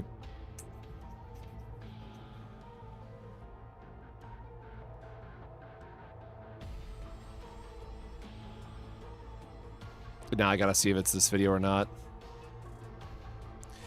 Mankind knew.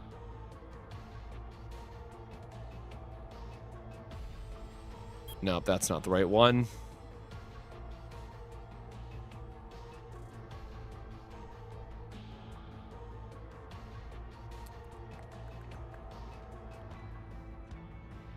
All right, taking too long to find the meme, and we will simply go on.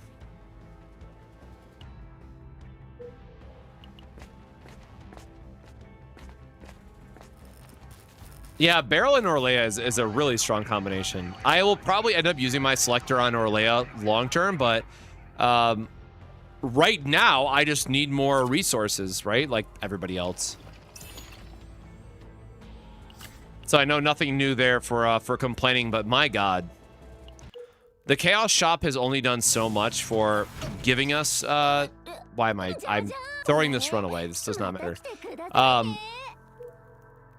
The Blackthorn Shop has been good and gives us some stuff, but it also takes like a billion years to actually get anything usable out of it, which is, you know, still part of the problem. And the one thing that we get discarded, man. Oh, shit's so rude.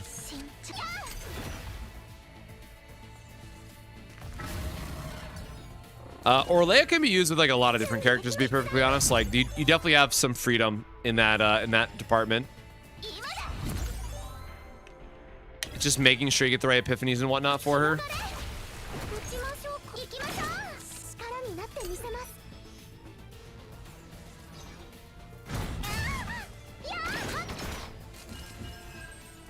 Yeah, that's my big thing too, right? I'm very curious to see what they end up doing for the next Chaos Zone. And I really hope it's less of a reskin than what we got for this one, right? Like, we need a little bit extra variety. Would be nice.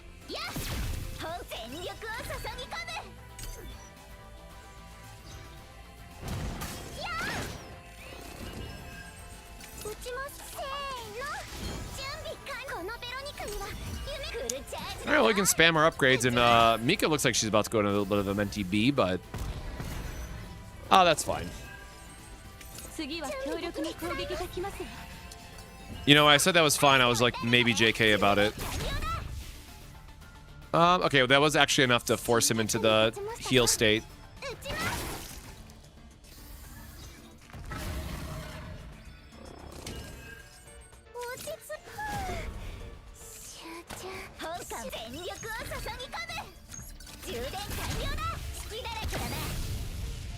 That was actually a pretty good boom worth of damage there.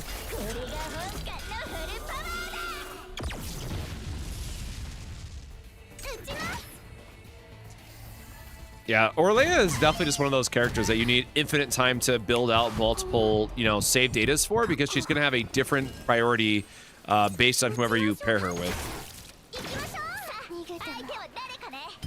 Oh, sick!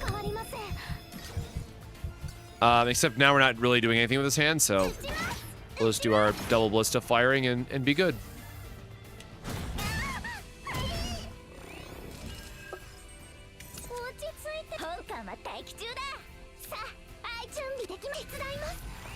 Not having like an attack here kind of hurts a bit, but sure, when we needed them most, Whirlpool appeared for us. You got it.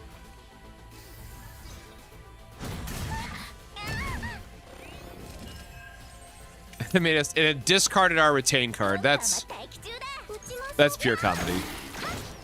All right, there we go. Ballista should close it out. All that just so we can reset.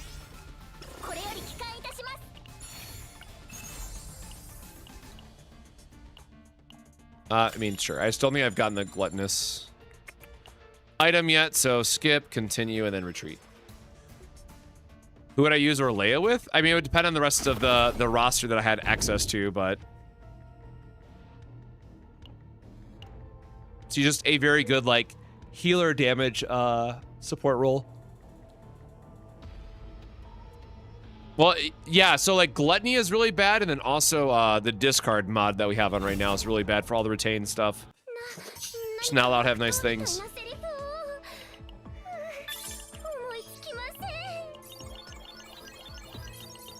This is another one that we're just going to freely delete really quick.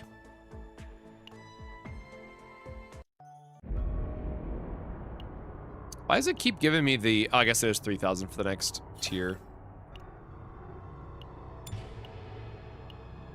All right, I'm gonna grab some water really quick. So if you've been here since the start of the stream, go drink some water yourself. Otherwise, we will be right back.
Which one is tactical action again? Oh, yeah, it's kind of a whatever.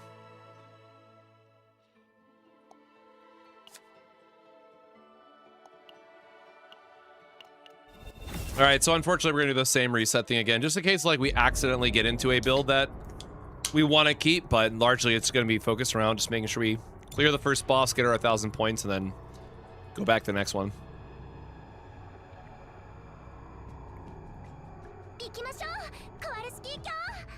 What's the best team comp to farm Nia's decks? I mean, so technically, technically the best team to farm any character's deck in the game is Veronica and Mika combined. And it's not particularly close. That said, I recognize that a lot of people might not have like a hyper invested Veronica like I do to actually be able to carry effectively through chaos.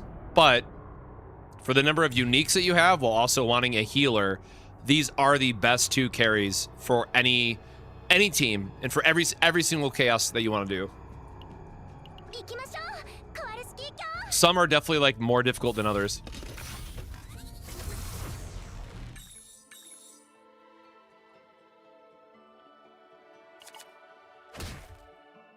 For background music, I use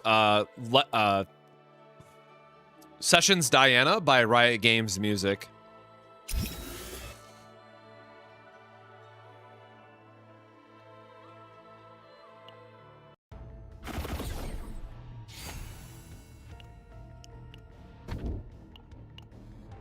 Also, I love how they treat this as a penalty, man, but I'm always happy to have the extra health. All right, where is our portal? Bottom track, middle. Oh, I guess we could go either track, right? Because it goes here, and we have two shops. So we want to...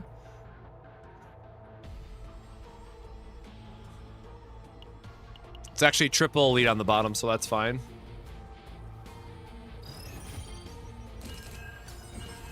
Is getting all Lab Zero upgrades good before farming decks? By upgrades, do you mean the like weekly progress? Like, if so, yeah, I always just put a focus on getting all my points done first.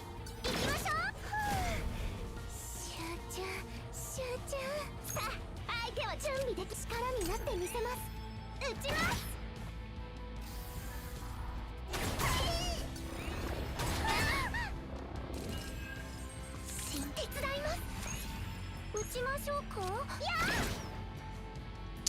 17 health left is just so rude. Yeah, I farmed my Cassius save doing Veronica and Mika as well. I think I actually used, actually, hold on. I did do Veronica for a run, but I think that's the one where I swapped to Mei Lin, if I remember correctly. Somebody would have to keep me honest and remind me what I actually farmed. Because Mei Lin also has a starter unique, which is okay, but she has less uniques overall. Did I get the mutant achievement yet? I do not know which one you mean, so I guess not.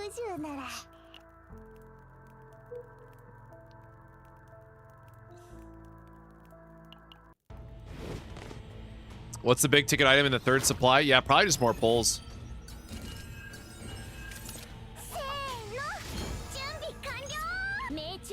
Which again, like, honestly, the devs could have made that a lot worse and just kind of screwed everybody over on the, you know, leave it for the third shop, need 10,000 points or something ridiculous. But I will say, like, I'm honestly shocked at how easy it is to get a 5-star dupe in this game, just compared to past experiences. Again, I don't really know what the norm is by comparison, but...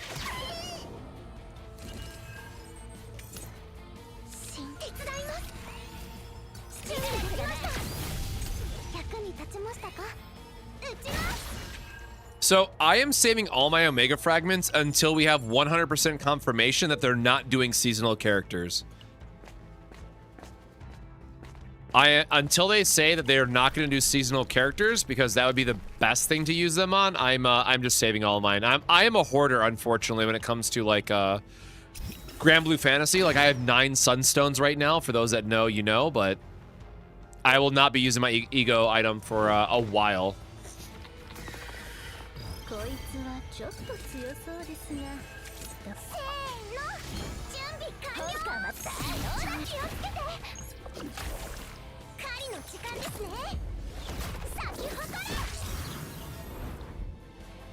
I mean, I still think 6 dupes is egregious, but I realize that's just like the gacha thing, right? Like, I'm technically not allowed to complain about 6 dupes because they're not like mandatory or anything.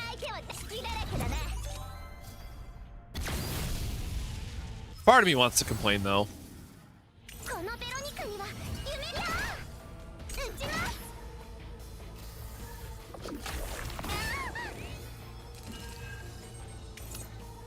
Yeah, and I've been collector. Like, I'm a hoarder, I'll say. Like, I don't want to end up, like, using a resource and then regretting it later, right? Like,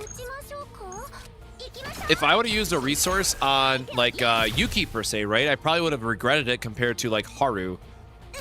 So, like, whatever I spend my ego manifestation on, like, I want to make sure that it is Haru levels of good. Also, Death Grip is kind of just funny for the sake of the run, so sure.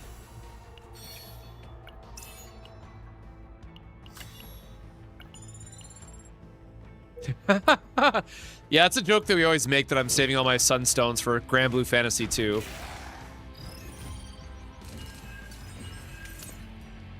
Yeah, exactly. Or I could just dump them into Haru if I really wanted to.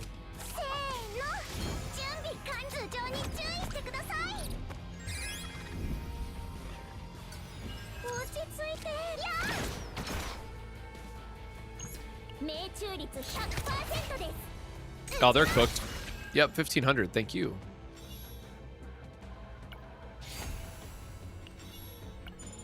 Yes, I am the player who saves all his elixirs until, like, post-game when it doesn't matter anymore. And I will be the same exact way in this game as well.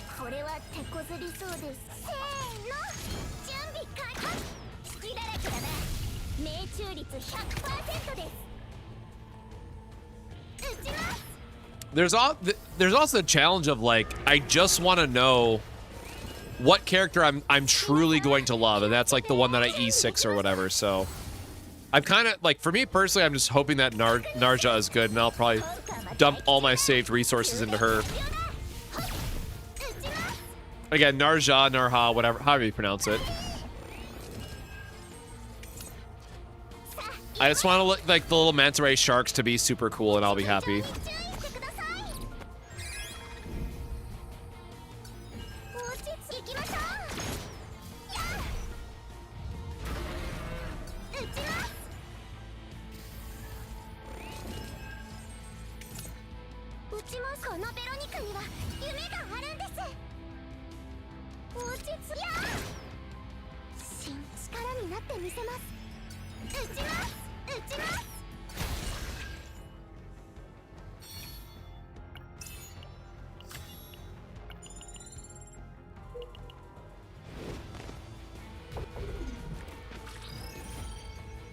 Yeah, exactly. Like, unfortunately, I gotta give her a Spanish flair, so that's just when I see those letters together, and based on, you know, past experiences, I gotta call her Narha. But I know all the other, like, other streamers I've connected with are stuck on calling her Narja, and they're like, that just sounds wrong to me.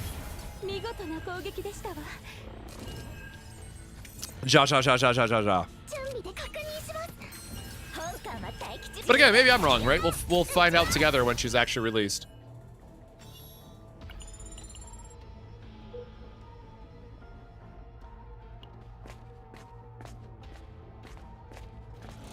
What if it's Ya? Like Narya? No, please no. I think that's worse. Oh, I didn't mean to actually click that. Oh, whatever. It's just a deluge. Ah, yes, the classic Silent J.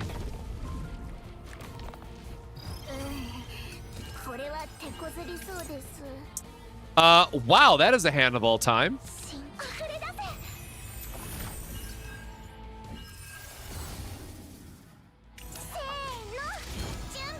Well, at least we get the damage boost on the first turn, I guess.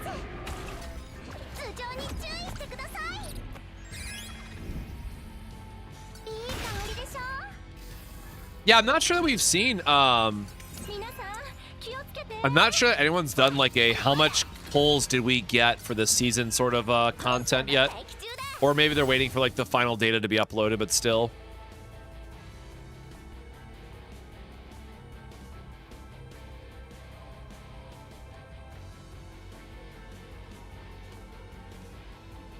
Damn, 513. What the hell? That is just 500 normally. Versus, I'm assuming that this is going to keep reducing it, so we will go with that option.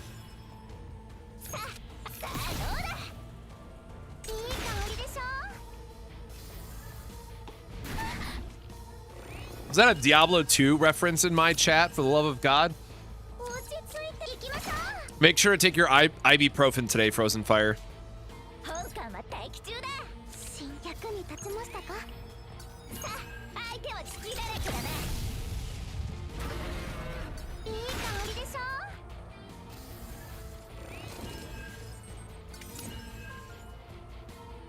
I do not know how to say that word, no.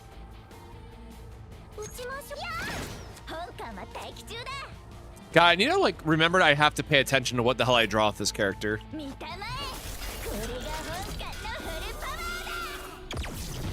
Yeet.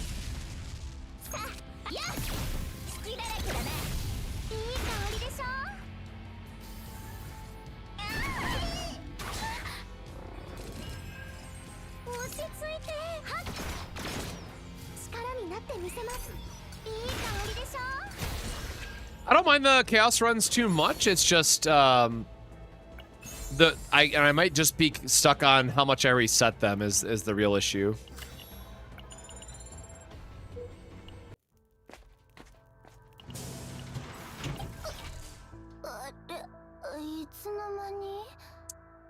Actually, we have a card for her to get rid of, right? Yeah, we still have one for her to discard, which is fine. I don't think we're gonna see any bullets this early. Jan.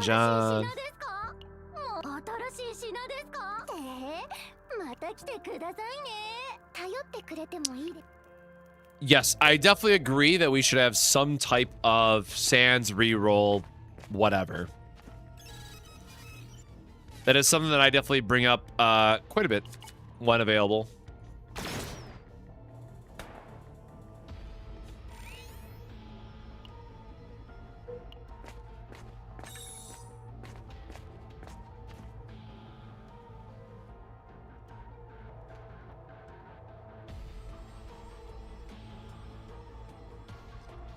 All right, we're gonna go into the tunnel, try to get our divine if we can, or see what it gives us for options. Yeah, we'll just take our eternal hunger. I will totally remember that it has to go on somebody else instead of the save data that we're working for.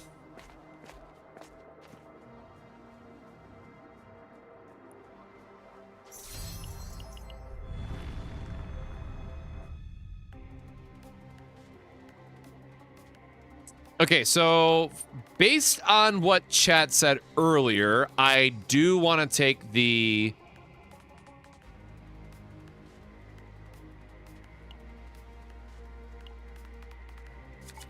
I do want to take the Epiphany, and then it should appear in the next stage.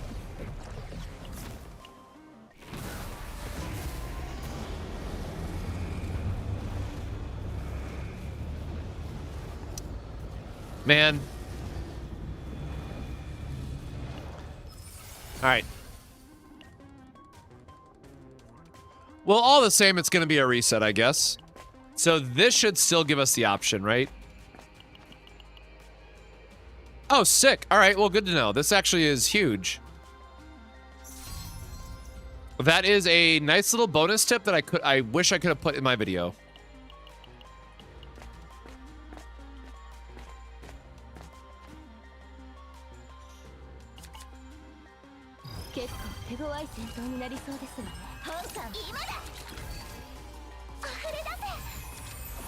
God, that just ate all my AP. Okay.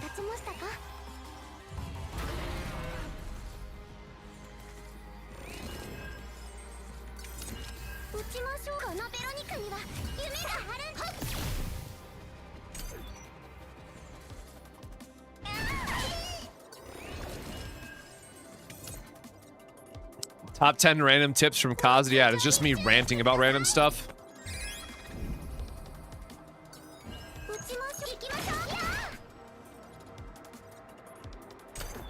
I just realized we don't have our ballistas still.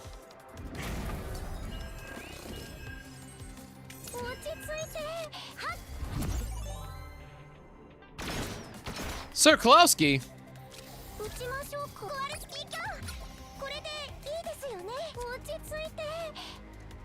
We don't actually have anything we can use here. Shuffling our deck again while reducing what we have access to. That's rude. We are really just doing the most out here without having our ballistas, but this is really starting to get aggravating. Did we just discard it again? Brother. This dude's really like, bro, you're not getting any of this. And I'm like, man. There we go. Only upgrade left in our deck so we can force a recycle.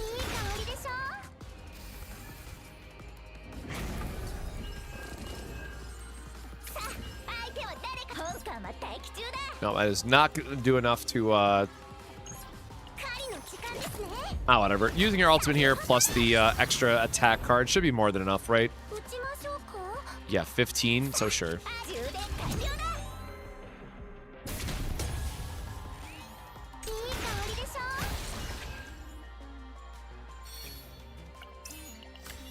We put that under the good enough category.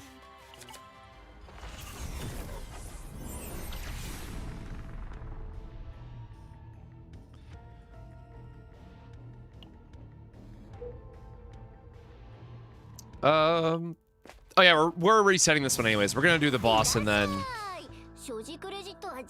So yeah, this does none of this matters. Just clear. Yep. Or you know what? Sure. Torture Wrath. We have an open slot. More damage. Do this and a very quick reset.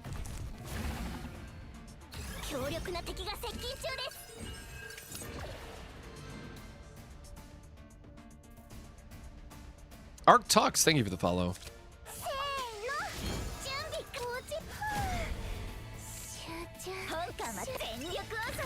I love you, Eternal Hunger. Thanks for always being the worst.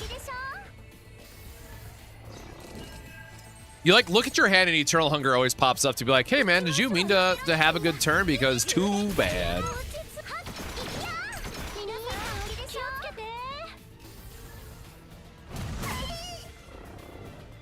Oh, nice. I hope it was helpful. Wait, the old save data video guide or the new one I just put out that's focused on gearing for characters?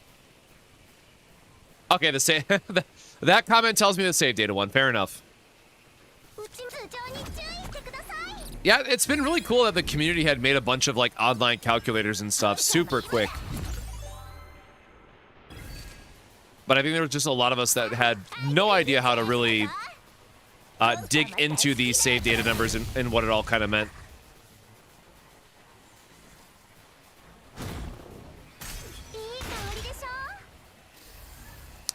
Now, I am going to need Mika to help us out here a little bit because this guy's going to start doing some real damage on me. Next turn we can force the heal at least, but the rest of this is not looking good.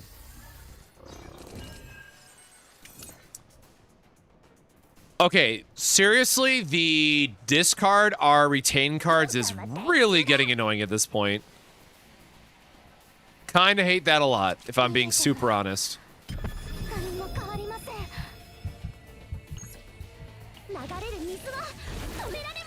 We do want to use the heal here, and we do want to trigger him to go under, so I will just pop it with the ego skill. Cool. Yeah, you can heal up and do whatever you gotta do, my guy. We are gonna go through all of our abilities and shit real quick. Just make sure I do everything I can. Kinda was hoping to do a little bit more than that. Or I guess we get our heal and we get the reload counter for Veronica's Ballista to deal some more damage. And then we can use opening found on the next turn. Okay, well, critting there would have been nice. I love how it just discarded the Eternal Hunger, but it stayed in our hand long enough to negate our AP. That is kind of rude.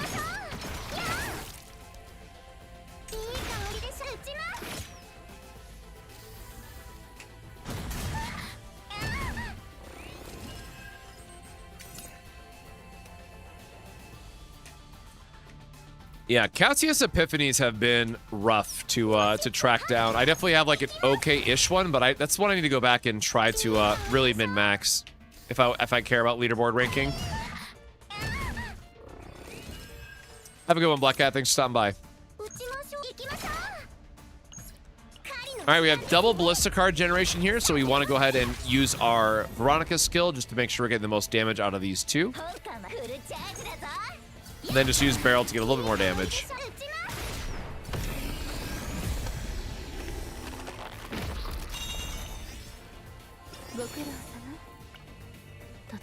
Right, all of this, of course it gives us opening found, but it's not what we actually want here, so.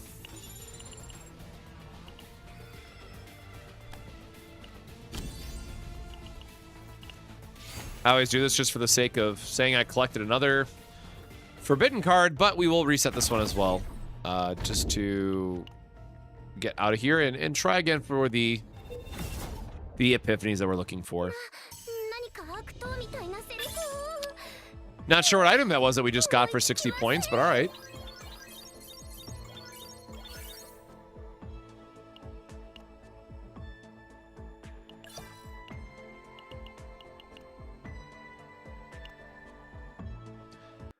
But at the end, you know, we're still working on our progress here to make sure we get to 8K, and then after this, we'll just be spending all of our time in Zero System otherwise, and we also have, you know, our weekly loot certification cards we need to use, so we will eventually, hopefully, maybe find something good in this kind of early runs, but otherwise, it's back in and hoping for a double removal event off the start.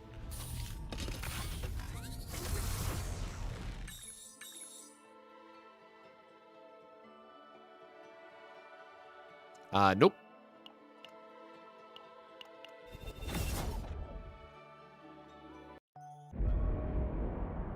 Grand Blue Fantasy Scam Show with Katura.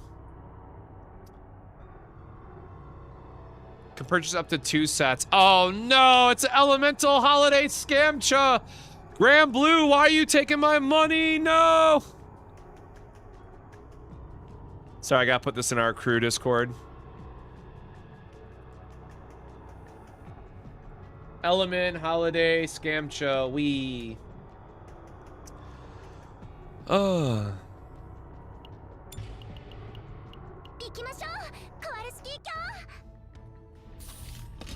Yeah, I surprisingly don't mind it as much because, like, I get to check up on news while I wait for, like, the little loading screens and whatnot, but I do wish this could be a little bit more streamlined.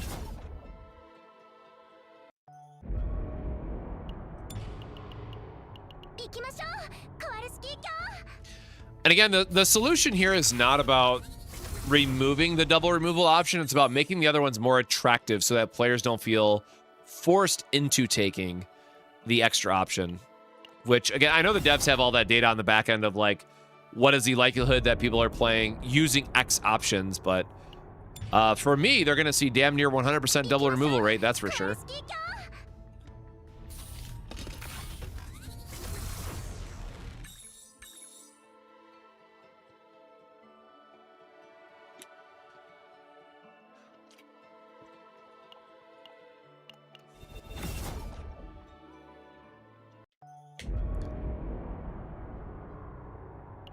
What other games are you currently playing, Arctox?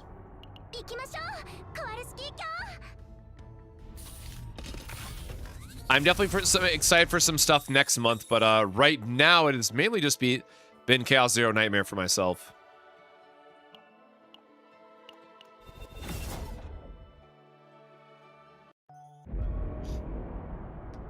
Doesn't Honkai Star Rail have a big update coming out soon? I feel like I've been seeing a lot of that on Twitter again. I feel like I randomly have been seeing a lot of talk about Honkai Star Rail again lately.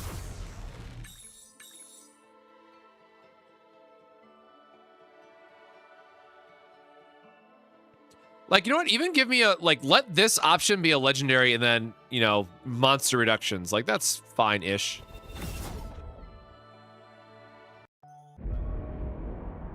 Actually, you know what? I'd even check what time the Scamcha goes live, but it should be... whatever, I'll look at it. Should be live in the morning.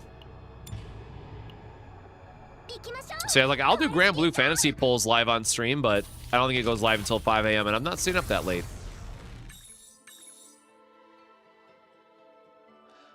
Boy, howdy, help me out here with this, right?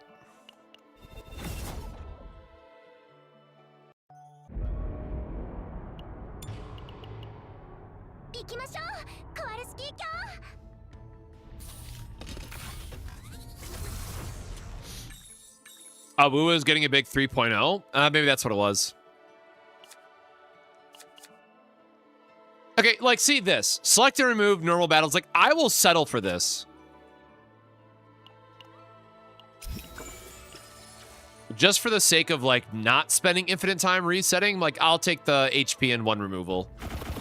Like, yes, I'll have to waste a removal later on, which means a little bit worse odds, but if it can speed up the start of my run while still netting me a removal, I'm okay with it. And once again, we are looking for the Portal and Elite bosses. So there is the Portal. We have 2 Elites, right? Because we can go down here and we can go here. Yep, that's fine.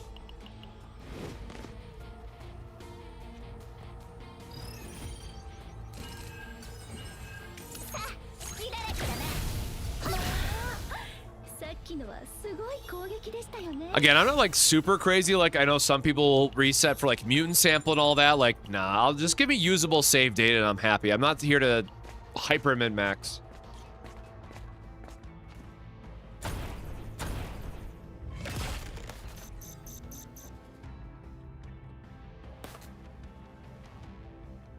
I have no more coffee candies and I'm very sad.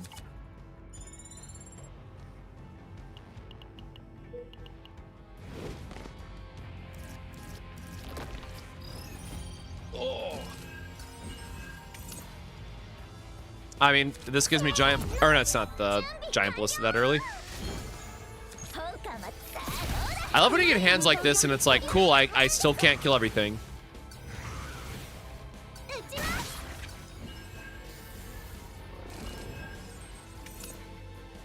Let me refresh that really quick and open.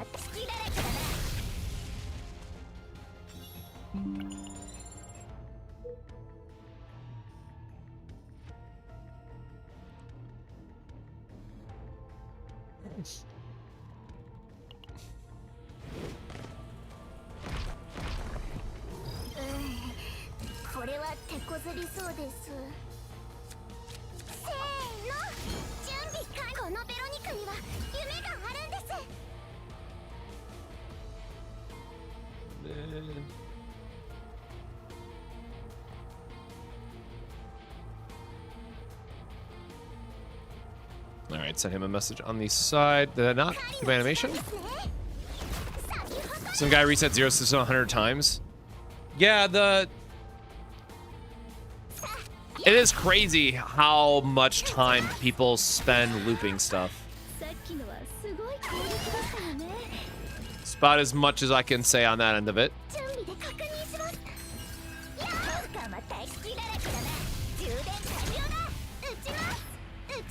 I will say, I think a lot of people do go over the top a bit too much and probably burn themselves out because of it. Like, if you truly want to be the top, 1% and all that stuff, and you are, or like 0.1% and you are hyper grinding and that's your thing, have at it. But, for the other 99.999% of people, like, just take your honest save data farm, clear all the content, and be happy. All right, well, that was actually kind of sick timing that we did get mutant sample this run.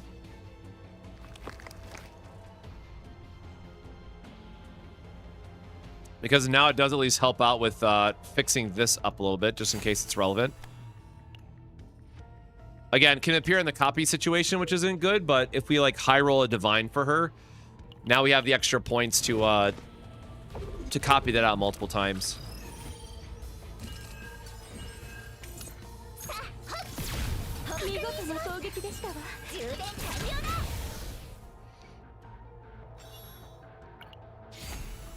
I will say it's been a minute, so I kind of forgot how annoying the random discard is, but man, I'm really feeling it right now.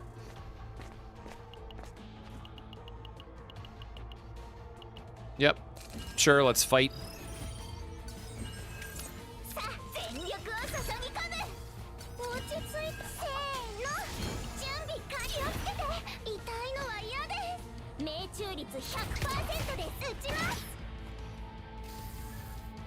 But yeah, I mean, all things considered, going back to like the early next month part of it, right? At least it's smooth sailing for us. We got the roadmap to look forward to this weekend. We have a new character to look forward to. For those of us on the Grand Blue Fantasy side, New Year's Day is always a big deal for like the banner that we get. So there's a lot of gacha related stuff that I'm really excited for coming up. But I think January is going to be the big one just for new games. And then one that I'm watching on the side is apparently going to have a closed beta test next month as well. So hopefully we might do like a review video on that once it's out, but It's either going to be like, you know, egregious copy paste bullshit that is gonna like be awful for everybody, or it's gonna be like the biggest gacha game ever, and I'm so looking forward to it. And there's like no middle ground for me in terms of which way it can go.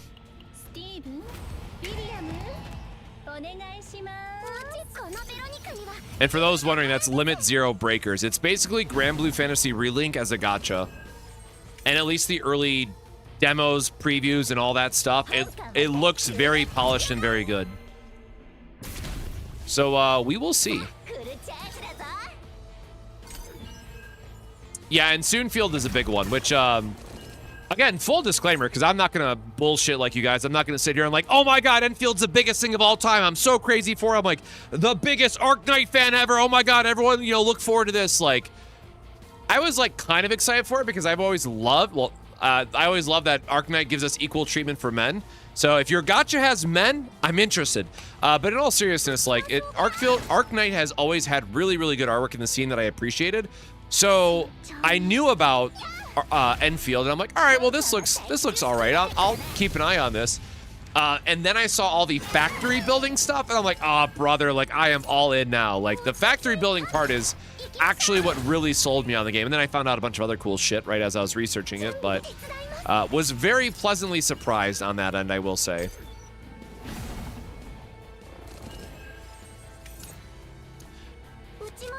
No, I did not follow Fellow Moon at all. That's not one that was on my radar. Again, unfortunately for me, I am more on the TCG side, so I've been really trying to like learn and catch up, kind of like what everybody else is looking forward to.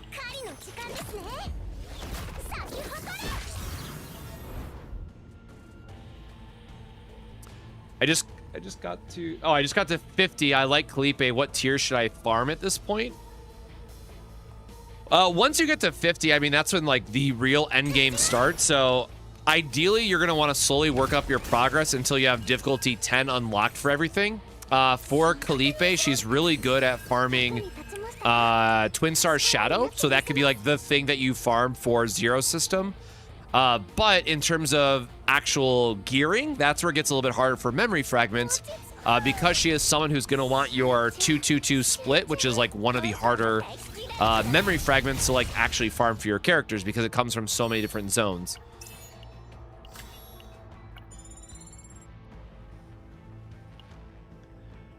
Reverse 1999 with Honkai Star Rail gameplay and animation of CZN. That is a lot of...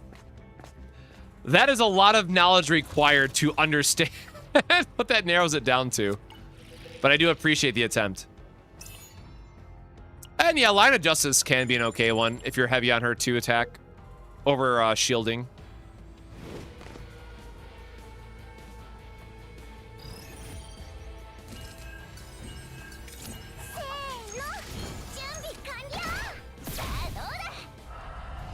Just under on my ego points here.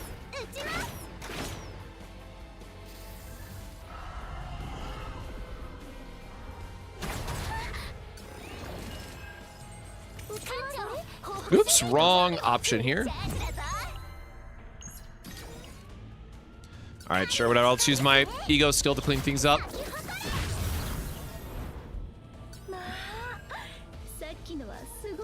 But, you know, at the same time, like, in farming the 2-2-2 split, you will... actually, is this enough? Yeah, this plus the Piercing Bliss is enough. You will get other fragments and stuff that you want, so... It's not the worst. It's just, you know, hopefully you've been saving all your Tears of the God up to this point to level 50 so you can actually get more value out of them. But Memory Fragments are kind of rough because you want to wait until you farm all the way up to D10 and then start really dumping your stamina into it. Because at D10, you're going to have much better odds to, you know, actually get what you're looking for. I really don't want either of these, if I'm being honest. I don't want to deal with the damage reduction, so I'm going to deal with the random discard instead, I guess.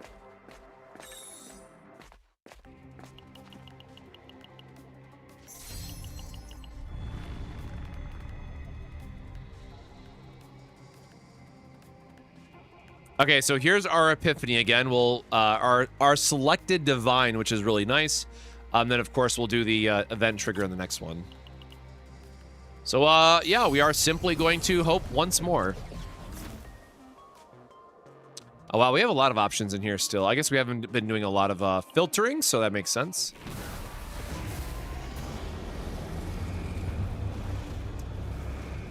Brother, is that not the same exact ones that we just had? On God, this is the same fucking 3 choices, isn't it? Because I remember Agony, I remember Action Count, and then I remember Tenacity. That's wild. What are the odds of that?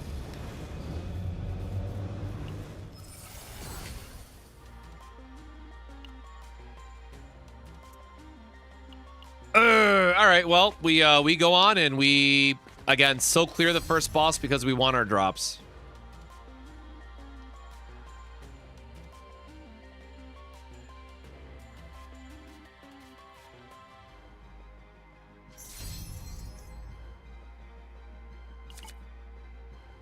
Again, we're going to reset, so I guess the core does not matter in this case, but...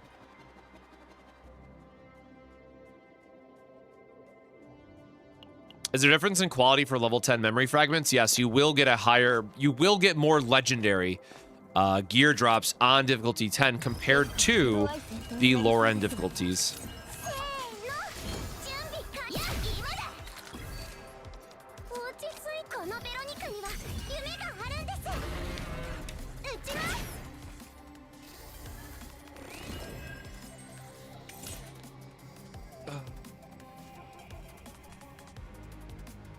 Yeah, I mean, RNG giveth and RNG taketh, right? We just have to accept that it's going to be a bit hit or miss.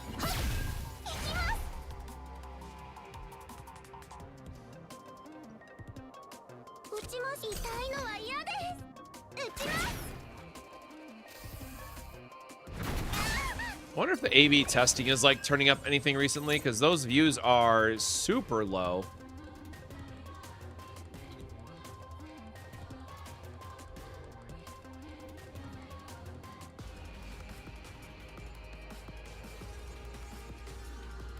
Yeah, I'm just gonna have to hope that that works out in the end. I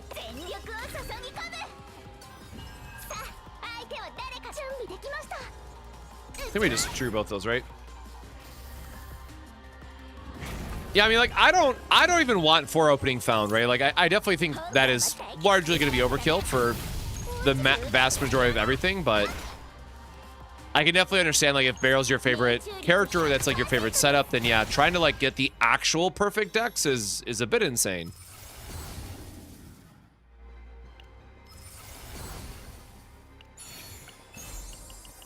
I just remember that we're trashing this run.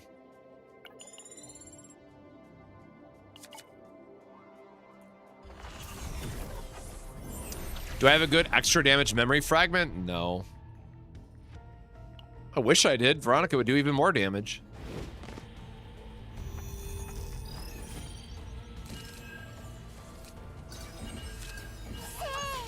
Oh, damn, that was a lot of random discarding. Thanks. I just realized, did I select the wrong ballista? Or what? Oh, I definitely must have, I guess. I'm so, like, not paying attention to this run because already... Well, I guess our Veronica doesn't matter anyways. Like, if we don't have Giant Ballista, it's kind of irrelevant beyond that, but should probably still try to pick the right Epiphanies when they come up.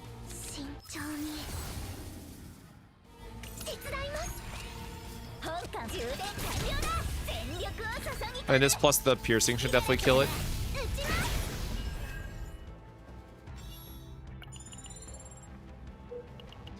My Veronica just does very good damage, in case you're wondering, because I have her potentials upgraded and stuff. Like, she is a fairly invested character in that way.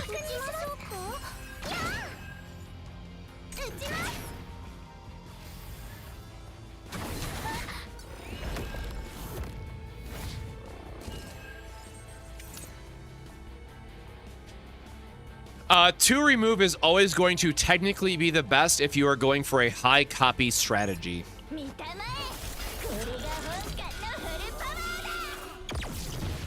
because you do not want a common card being added to your pool before the boss on your first copy.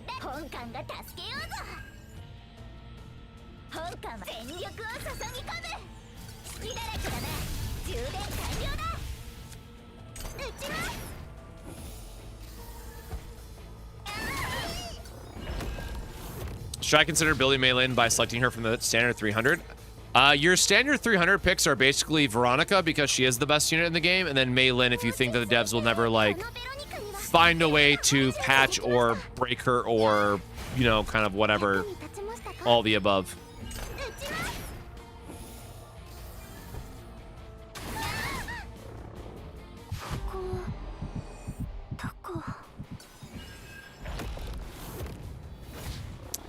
What partner for Veronica? You should just be using the attack partners on every character, unfortunately.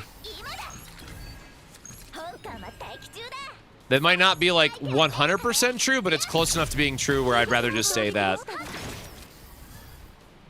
This is one of those things where like I have not actually ran the numbers, so I can't be 100% confident, but with the way how attack percentage is broken in this game for 3-star partners and the items that I covered in my video that I released earlier, those are still going to be the best options by a pretty significant margin.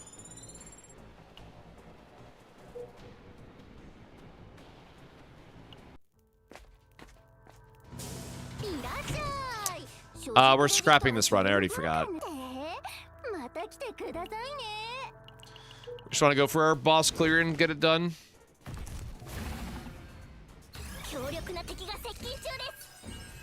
I will say Hugo and Chizuru is really fun for the build that I showcased on the channel. And honestly, it was way better than I thought. And I just had one of my TCG buddies who sent me a screenshot saying he was able to clear Family Head thanks to my, or not Family Head, but the whatever the dog is called, the third Nebula Distortion boss.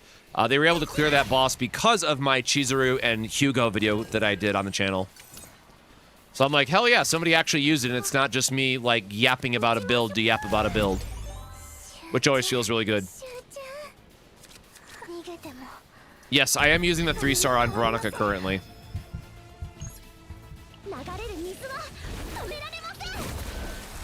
Which again, if we like look at Veronica's, like, please observe how much attack my Veronica has, which I guess is slightly covered, but it's 1,298 currently. I wish there was like a better way to bring up her. Oh, there you go. That's my Veronica stats inside of a chaos. Again, extra damage is only at 8% for those that are curious.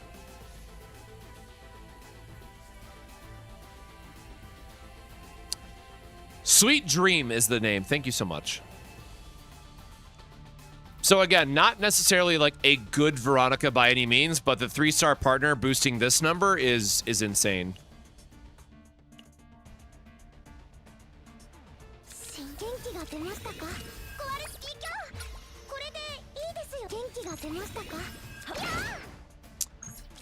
I believe that means it's already boosted, and I don't think we actually use... you know what? Agony's fine. Let's just throw some Agony on him.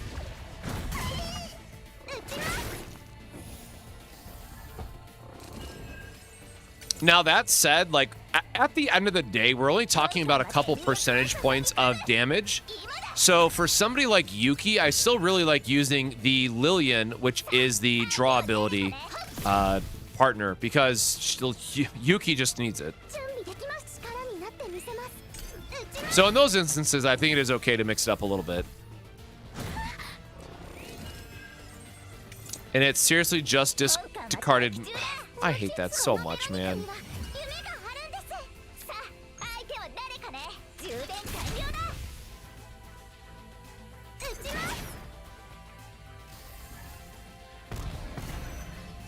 Passion damage counts for all sources of damage. It's just you don't get the elemental advantage through it.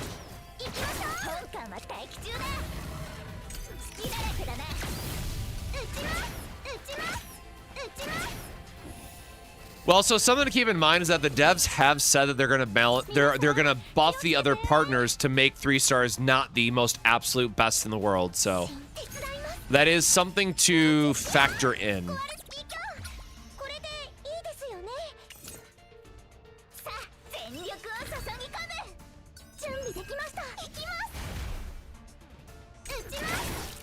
So we are in this like weird middle ground of like, I don't want to tell people to like, oh my God, everybody should go out and build every 3-star, you know, support because they're absolutely busted. I mean, there's some truth to that, but at the same time, we don't know how the devs are gonna rebalance some of the field.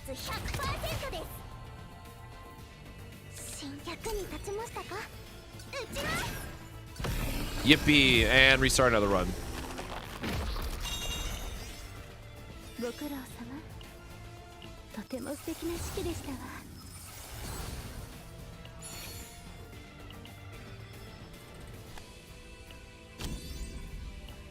I'll just give it to Barrow because we're going to delete this anyways.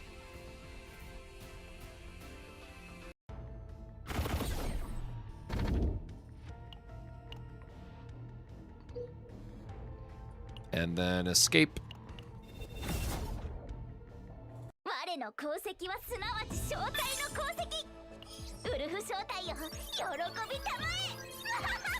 Like, if you want the like guaranteed for sure answer, you would have to put the damage into a damage calculator, or the numbers into a damage calculator to figure it out. But I've seen enough people do calculations for other characters that I've just been doing the 3-star variant now for everybody.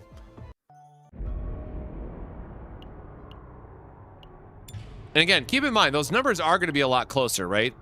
We're not talking about like, oh my God, someone's doing 10x more damage because they're using the 3-star partner. Like if it was that busted, that shit would be emergency patch.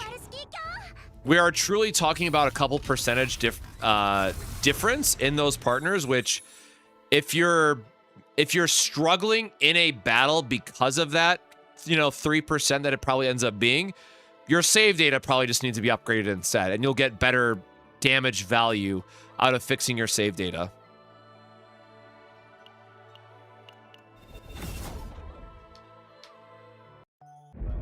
Looking back at some of my older, like, Season 0 save data now is cringe as hell, now that we know what we know.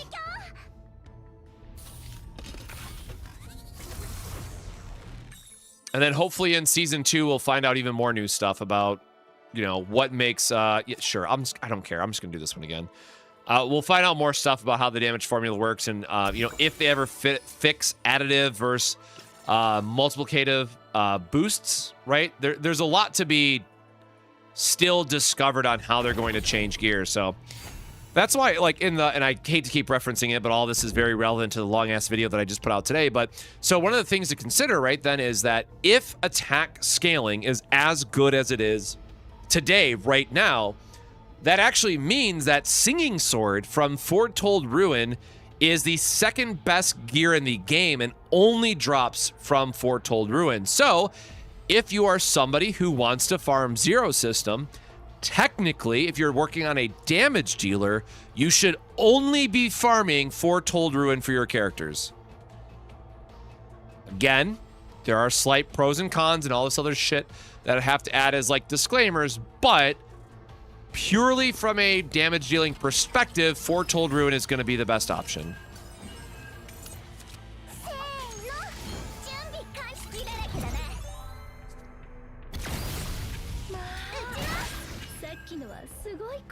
Now again, what gear might we get in the future? How might they change the attack percent scaling and all that stuff? We have to wait and see. But at the same time, I would not be surprised at all if the devs change both Intellect of Discord and Singing Sword to not give attack percentage on the total attack, but instead do it off of base, like the memory fragment stats currently do. That would be my best guess on how they nerf that side of it. But again, you probably keep like Intellect of Discord goes up to like plus 30% attack then, or like whatever makes it fair. But then Singing Sword gets nerfed into the ground because it's just so much better than any other option currently for a legendary.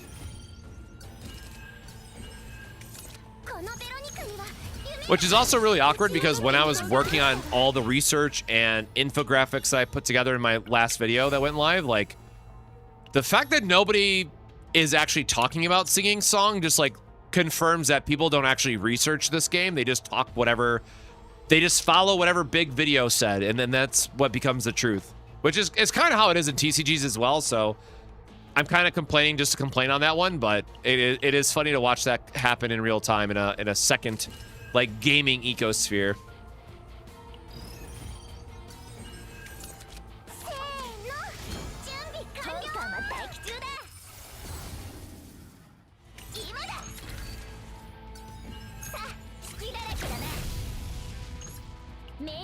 Yeah, the unique tag is the real MVP. This shit's nice.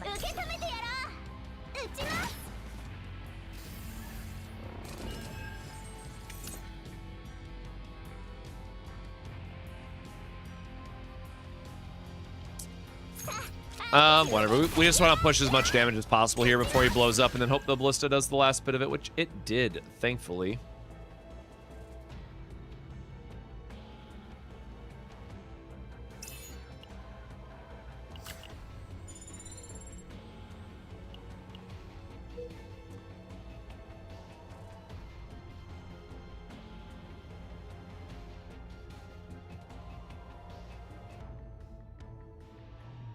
Oh, I didn't even realize to check if there's any other Zelda 0, Tower of Fantasy. Oh, Where Winds Meet has a... Holy shit, there's a lot of drop campaigns going on right now for gacha stuff, but I don't think there's anything for Chaos Zero Nightmare.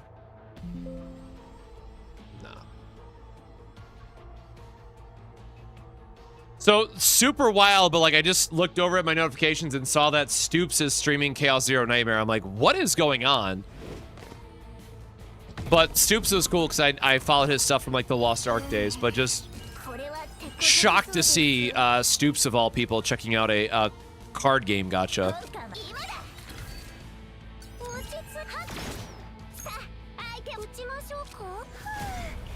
Well, discard our firing preparation, so we just want to cycle through our deck on this one.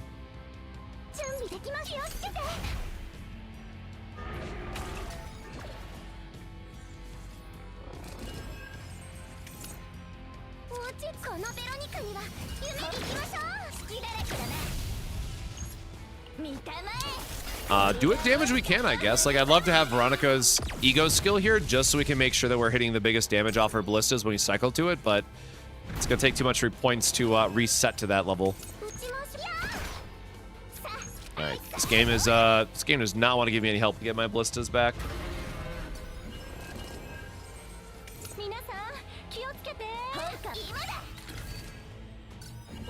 All right, we did it. We are back online finally.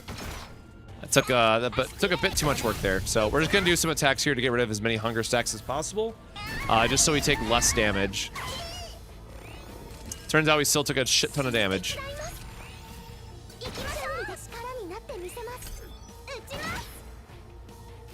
But this is ultimately why Veronica just keeps coming back to being my favorite, right? Like, that entire turn we were able to heal up and do damage because of the free ballistas that we've been generating. So we'll take the little bit of free healing we can, and then just finish it off with a normal attack.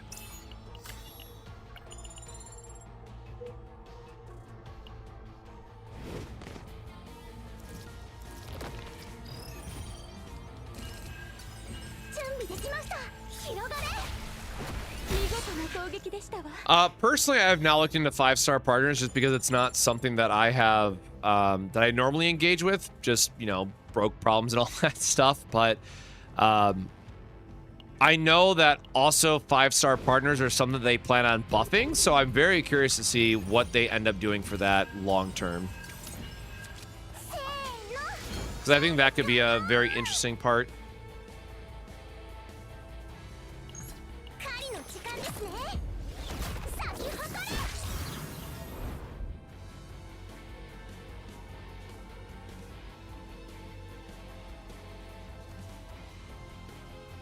Yeah, sorry, I was just looking on the side there. I didn't realize that my mic was peaking up, so hopefully it's not like distorting too much, because I didn't, like, I recorded the video right before going live and my mic sounded fine, so I don't know why it's showing that the level is high on it now, but hopefully it's fine.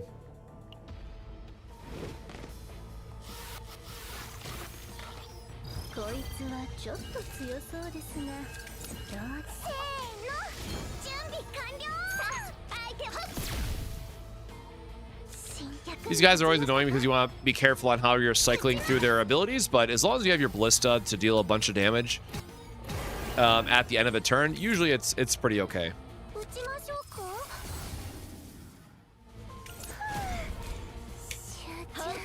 I do love free draw into free draw. That's always very nice.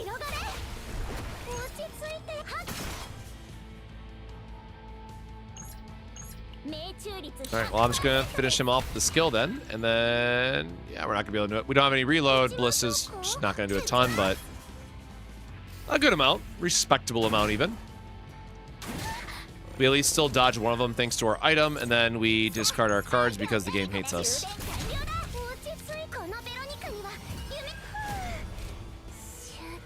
Trying to cycle through into other retain cards again here real quick.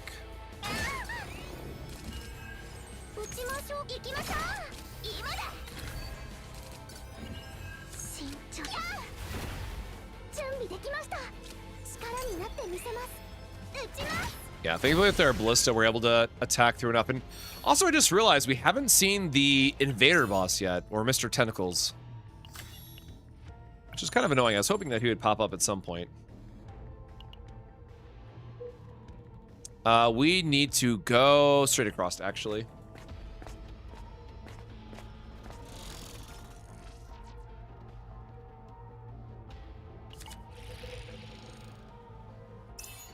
Also, one more thing that they gotta like get some adjustments to. I'd love to see more variety for supports in general. Having gear that's like actually beneficial to what they want to be doing would be nice to see.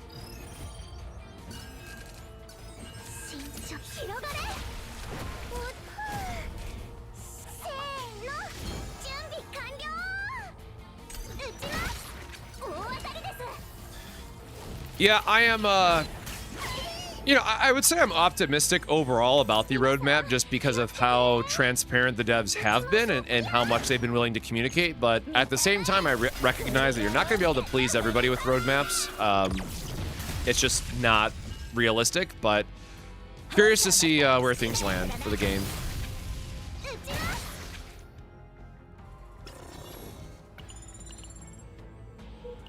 I'm torn because, like, on one hand, I think you definitely want to address some of the chaos fatigue because, well, the devs did already at some level acknowledge the fatigue, right? But on the other part of it too, like, you do want the game to be in a spot where not everyone can just instantly build their decks that they want. Like, there needs to be some time investment from the player base. But if we're doing that, then I also hope that the devs recognize that we need stuff like sweep, right? So I don't have to waste time doing my dailies when I should be spending more time in this game mode in particular.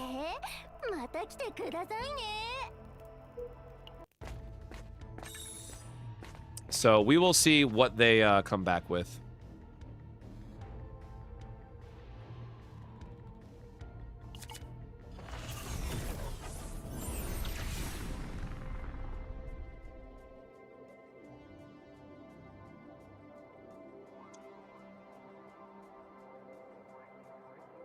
I'm trying to think if there's ever a case where like we care about, like, I don't think Barrel ever wants a forbidden card. Like, your deck cost is just way too high to consider.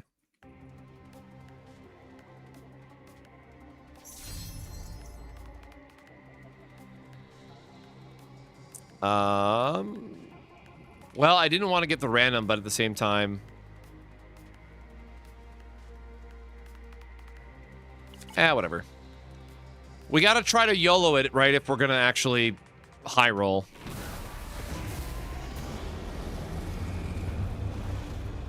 I mean, okay, well, sure.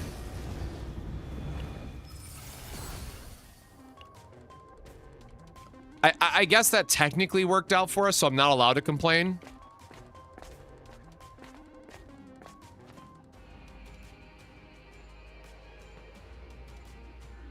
Oh yeah, see, this event sucks. I'm very happy to get the boss trigger of it here instead. Yeah, I will die on the hill, and it's one of the key pieces of feedback that I still that I regularly give to the devs when I can. Again, I'm assuming some of them may watch the videos, but also in the creator Discord. I understand that it should cost like literally 8 sands or something ridiculously expensive, but we absolutely should have a Proto skill that lets us reroll epiphanies. I forget what the total number is of like how many sands you get once you're fully upgraded and all that stuff, but like 3 rerolls a day is what you should get. That, in my opinion, whatever the amount is that works out to 3 rerolls a day, that should be ideal. Because again, keep in mind, you need to find a perfect balance that keeps players engaged and not just like auto farms everything and makes it like, you know, so trivial that players no longer feel interested in the chase. Like, as much as it's, you know, a bit taboo, right, to say you want people to waste time grinding away, like, that is still very much in the dev's best interest to keep people engaged in their product. 25 hourglass is max, then yep, make it 8 sands. 8 sands is what it cost. I must have just like remembered the 8 number from the last time that I talked about the topic.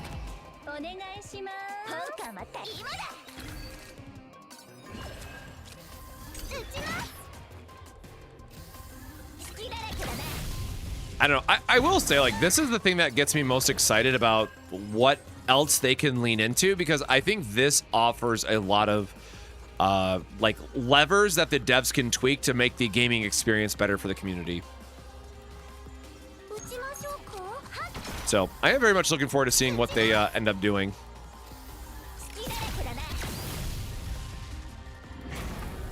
Oh yeah, I totally forgot we have 2 retain cards here.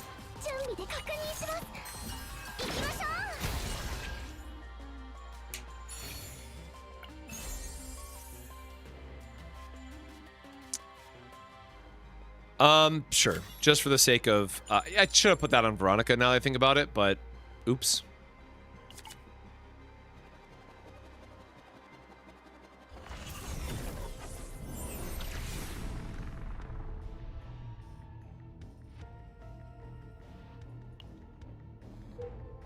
Okay, where'd that put us out? So, all right. Well, we get 1 more delete option, unfortunately. That's it, and we're just gonna hope to get a copy now. And we're gonna hope to hell this is the unique tag, and we do not get the unique tag. Damn.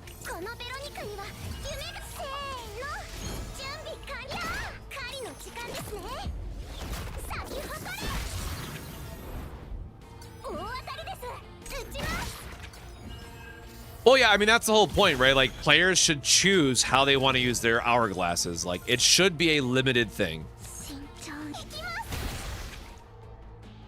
Like, the biggest issue with the Proto skills right now is they're not dynamic enough to warrant a consideration on when you should use them, so that players are largely ignoring them to begin with, unless it's like the reroll for mutant sample, right? Like, overall, Proto skills right now are pretty worthless, right? Our copy chance is actually really terrible here.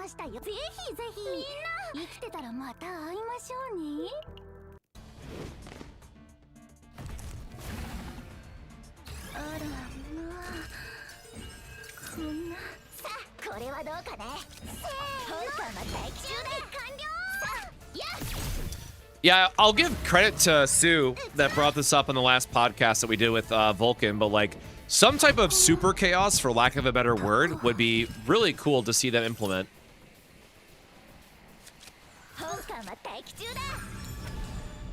Bro, getting a divine on this is ridiculous. Are you kidding me? All right, well, it gave me 4 agony, so who cares? Draw 1 next turn, I guess. Again, it's not really a card that we want to be using as the issue. It's something that's just going to sit in our hand, and that just cost us 20 points, so...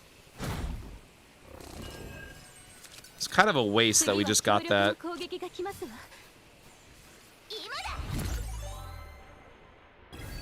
Yeah, saving them all for immune re-rolls is kind of the premier example of why it is a fundamentally flawed system as it exists today. If you have, you know, 5 options to use for sands and 95% of your player base is only using 1 of those 5 options, you need to make more attractive options for the rest of them.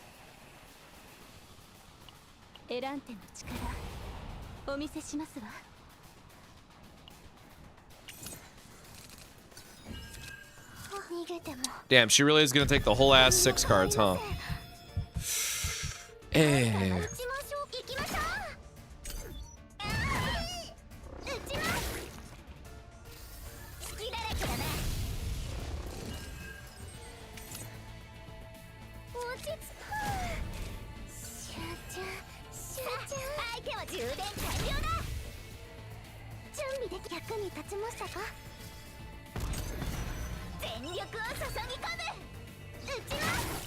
All right, well, the good news here is that we can push him into the heal on this turn, so. Gesture of Freedom decided just to kick us in the teeth, I guess, really quick. Nice of it to stop by just to screw up my hand AP costs.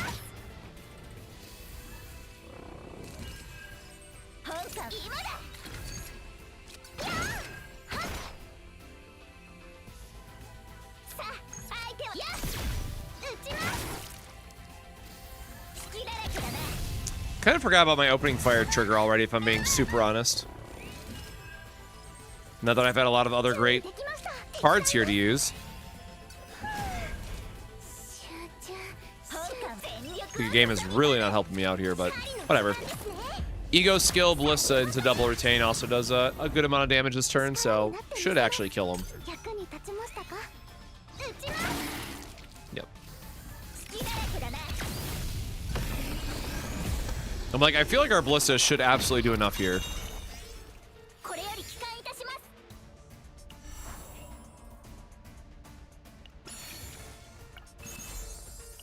Okay, okay.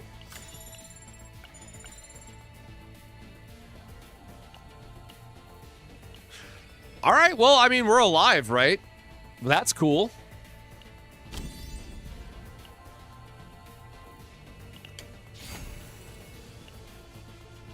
Well, damn, it only took us, 3 hours, but... Took us 3 hours, but we finally got there, so we'll see. I mean, I guess we kind of, the first half hour didn't count, but... Alright, let's see what we can get. Actually, do we have all of our epiphanies? No. Wait, no, that one can't get it. Where's her, No, we're missing a card. And we need to do some removal stuff. All right, well, we're still going to go into the portal anyways. Yeah, I gotta get some cube action for myself.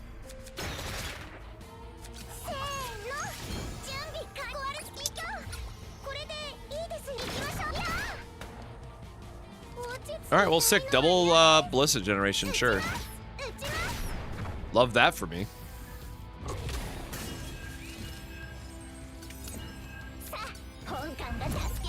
Sick. We're gonna get her other item before we go into the get the epiphany chance.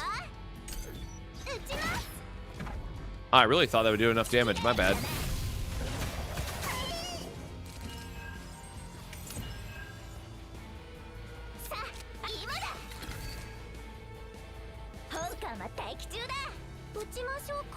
Do we not have a single heal? I guess not.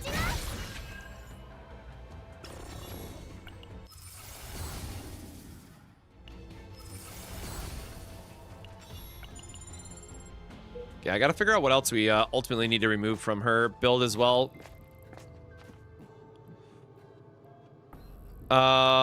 Dimensional Cube is not really what we need because we're not gonna be discarding a bunch of cards. Don't really care for the neutral either. I mean, it's more gold to use for refreshes and stuff, so sure.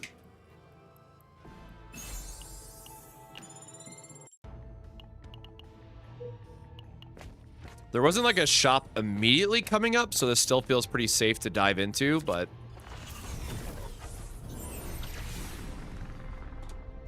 We really want to make sure that we're using, or getting some removal options, so that's kind of what we're going to be looking for at this shop, and just removing a bunch of barrels cards.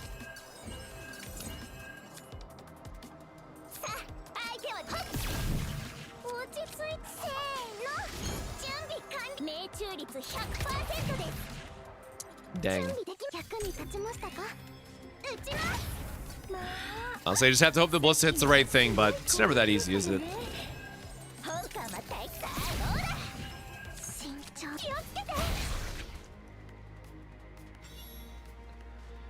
Yeah, I mean, RNG giveth and RNG taketh, right? Definitely need to get lucky sometimes.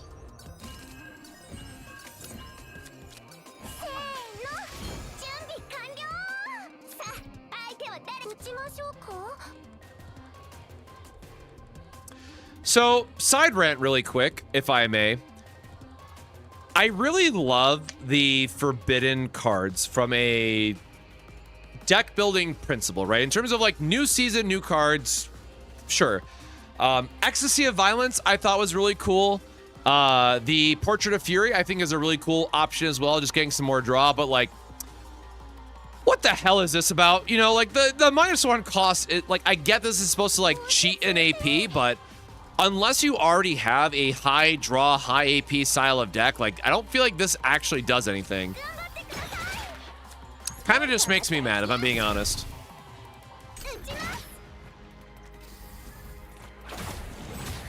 Oh yeah, and Eternal Hunger, thank you. That's the other one I wanted to give a shout out, because the Eternal Hunger with Nia is sick. That was the actual one that I meant to talk about in that like mini rant really quick. I really hope we see more interaction like that, where it like actually makes certain epiphanies really stand out in the season. Dev's cooked with that one.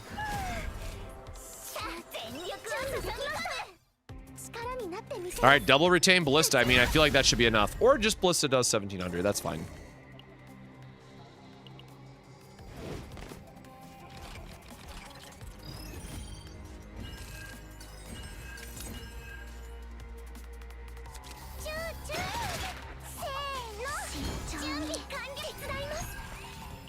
Sure. Why does her health seem so low? Am I crazy? That health seems lower than I remember it being. I'm on the right difficulty, right? I sure am. Yippee! Time for a divine. Which I guess we still have a divine left to go, right? We have her damage card. Which again, I don't actually want the divine. I want more of the whatchamacallits? Well, okay, fine. I was gonna say I just want to make sure her cards actually get epiphanies would be nice, but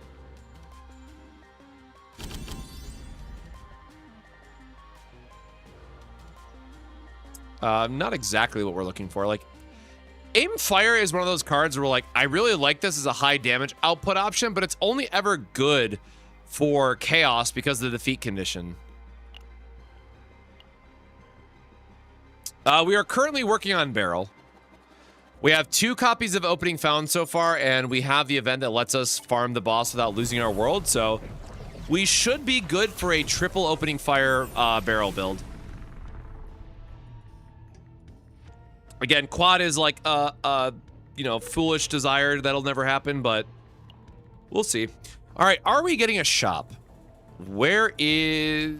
Oh, this is rough. We're only going to get 1 more removal, man. Which means, at best, we're going to be stuck with the 1 attack for... Ah, that sucks.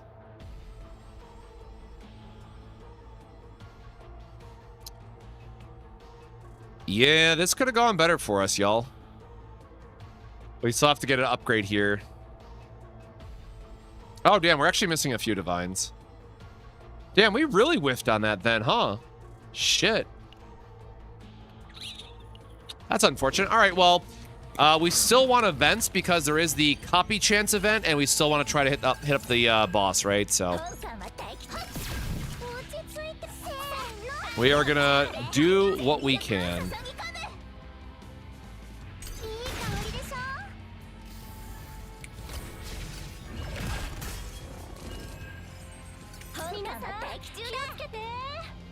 Well, that sucks. Another awkward hand for having to deal with Mr. Eyeball here.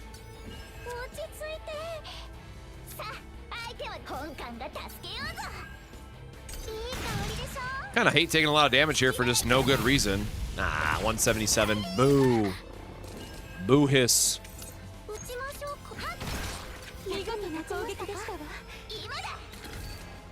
See if we can just get into any other draw cards, I guess, right? Jesus.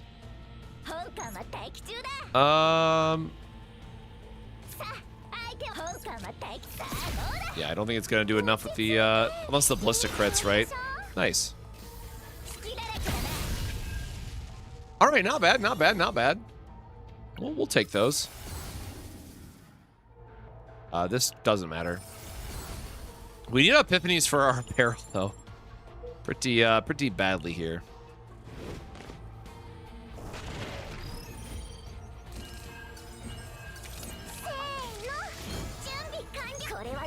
Let's make sure we don't cap on ego skills.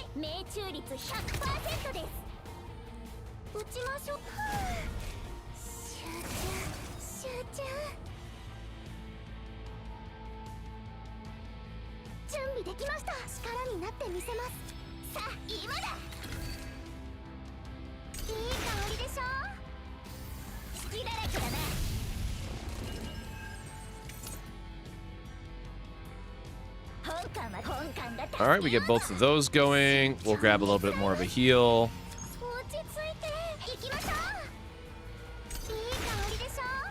Did I not add bookmarks?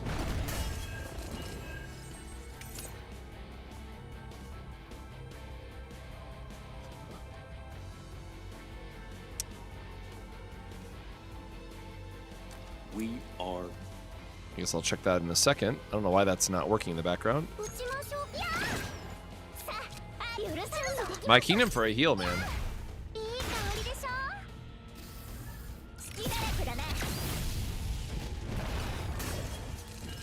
Yeah, for like unupgraded barrel, like 245 is not terrible actually. Like I dare say it's doing more than I anticipated, damage wise.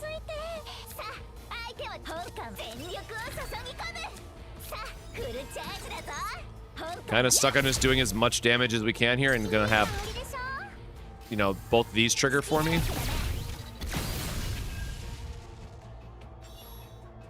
Wait, why did that do? Oh wait, no, I did play my second opening found. Yeah, so that it's 2 per hit. So yeah, that's fine. That makes sense.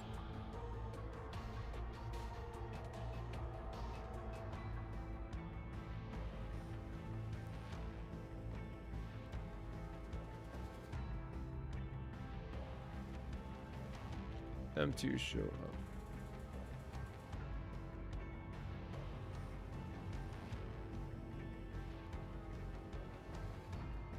Quickly reference each section.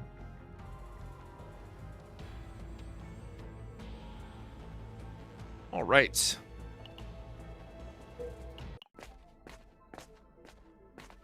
Oh, also the other thing I should add, tomorrow there won't be a stream because I have to go into the office and unfortunately take care of some more TCG related stuff out after work because they do need to pay me for the event, and I have a couple of other obligations. Friday we will definitely stream though, and then Saturday is when I leave, so I'll try to do a video on the roadmap and give my thoughts on that. And then otherwise I am traveling, so I won't be able to stream for holiday, but I will try to do a couple videos in the background as time and everything permits. But we'll definitely be doing a lot more once we're back from a holiday. Shit, which way was I going? I already forgot. No, we're gonna just keep going this path because we want to try to... We're really hoping to get the copy event in one of these. Would be pretty sick if we actually do get the, if we do get the, what's the word I'm looking for? The copy event and get everything that we need in one.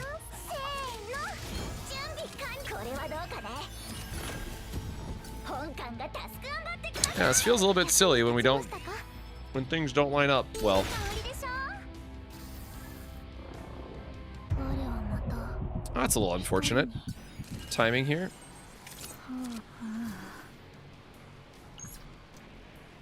All right, I will go ahead and use our ego skill here just to get enough damage with the giant ballista to hopefully knock out 34. That's annoying. Never mind. All right. Just to knock out the ad so we don't take as much damage while we try to cycle through all of our barrel cards, because that's going to take a minute. All right, we are so back. And by back, I mean, well, at least we have some cards to draw here. Only one for her ego skill on Awaken's pretty sick, though. Obviously, it would do more if we had it upgraded and all that jazz, but... I'm just not allowing this ad to ever stand up.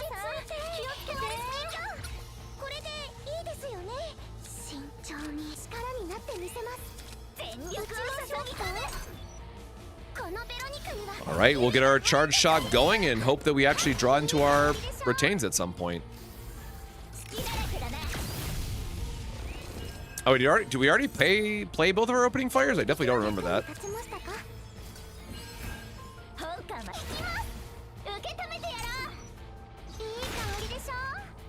That is so hilarious that the crit just keeps knocking the guy down. Yeah, I will say opening fire is like a very satisfying animation, just watching it go hyper crazy.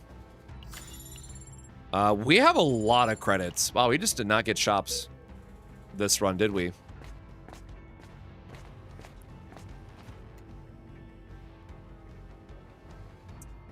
We do need to get more epiphanies for our card, so we just have to try to YOLO the divine, and then hopefully it's not the divine that we want. Yeah, right, so we want the upgrade here, so this actually worked out quite well. Y'all, this is the run. Holy shit. Imagine actually completing a run while you're doing a Lab Zero run. Holy shit. Or completing a save data while doing a Lab Zero run.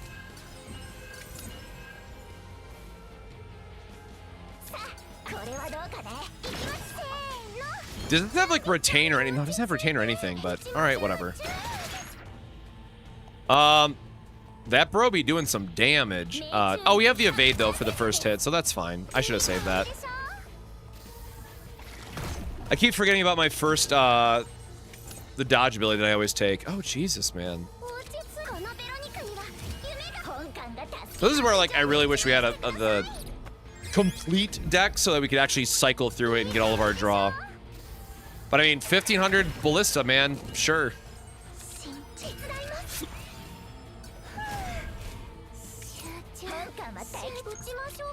All right, well, I mean, that was sick. I won't complain.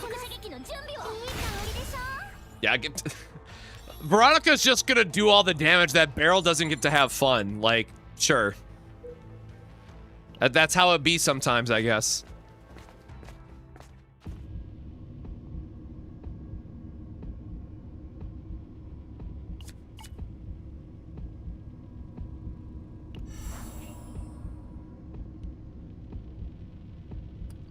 You'd love to see it. You absolutely love to see it. Holy shit, man. Well, our neutrals are kind of hyper scuffed in this case, but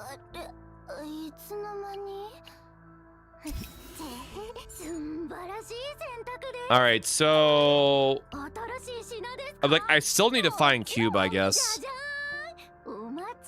You know what? No, let's not waste. I was gonna say let's not waste credits, and then I realized how many freaking credits I have, man.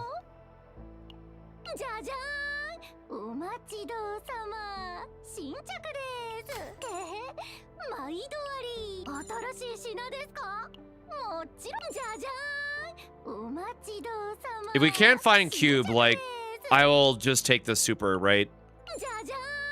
Damn it. We found cube. Now I feel bad for wasting this, but like, you know, this is a very good one to hit otherwise, so I gotta make sure that I have enough for the copy. Yep, say it with me, everybody. John. Oh, cool. We get the extra credits at the end anyways. Oh, damn. Was there another bullet? I totally forgot because I was thinking about the points for removal. How many, because we have to get one more copy, don't forget. So I think we're actually over on cost. 所持クレジットは十分かな。綺麗に消しましたよっと。 Would be 120. Oh no, so I guess we can actually get another, oh wait, damn, we could have actually done, because it's 50, 120, 170. Oh, we could have done enough.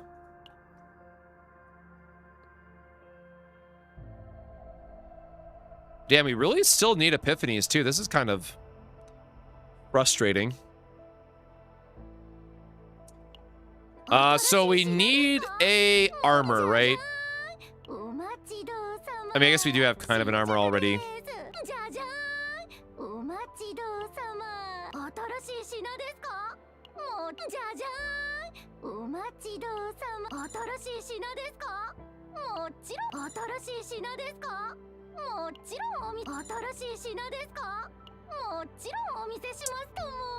I mean, we're not going to draw. And so, like, you know, we're always going to have 3 or more cards. So I guess this is, like, literally just a free shield. So I guess those 3 are fine. I'm not going to, like, overthink this. We'll do training because we have extra credits left. And I couldn't find my bullet. No, that's unfortunate.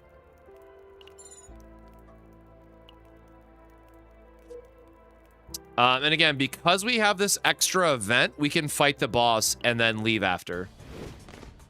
So there's no penalty for us trying to get our 4th copy here.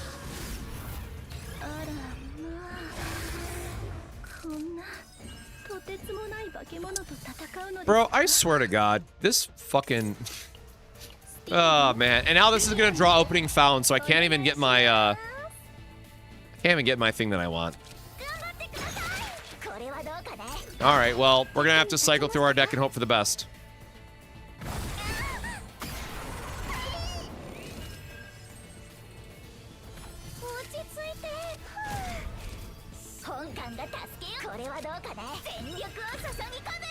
Save the blessing of the way for the following, for like when we need the heal, I guess. All right, Beryl, it's time to show your value because we're not drawing the other shit. That's for sure. No, don't take my retain cards, you son of a bitch. Ah, rude, man. Get out of here with that shit. This should be Deluge, but I'm also not going to risk it. Bro, what a dick.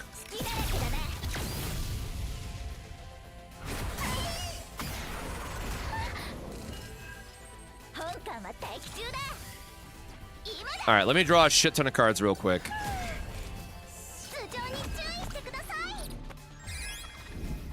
Oh, you know what? I keep forgetting that we heavy weapon specialists will always keep generating stuff too, right? So like that's cool. You can still do it other ways then. Let's get that out of our hand though.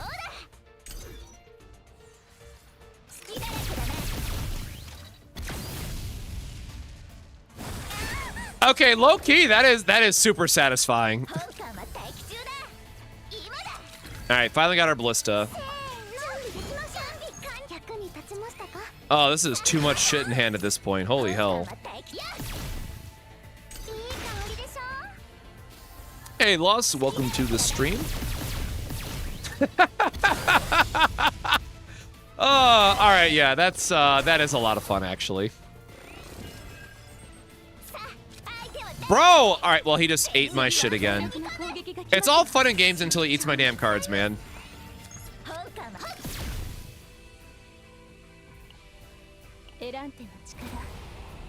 I don't think there's anything else I can really draw into here, but I just want to cycle just to cycle. Well, we actually did draw into... Oh, wait, that was... I'm like, why do we have an opening found? But that's the one that was generated. So we do have actually 3 copies here. Plus a... You know what? I'm gonna lean into the meme and just focus on these dealing the damage.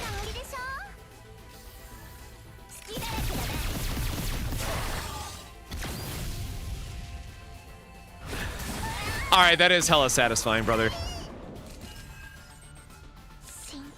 Yeah, like, screw him for stealing all of our shit, you know, but whatever.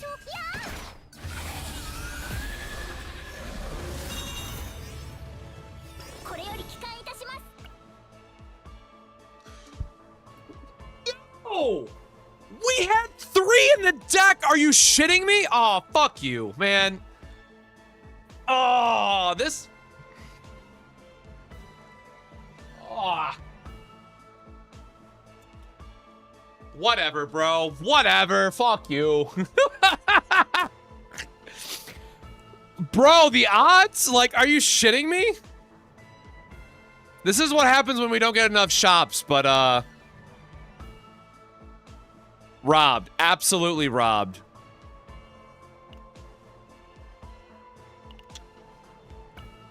Okay, it was just Deluge. Whatever, man.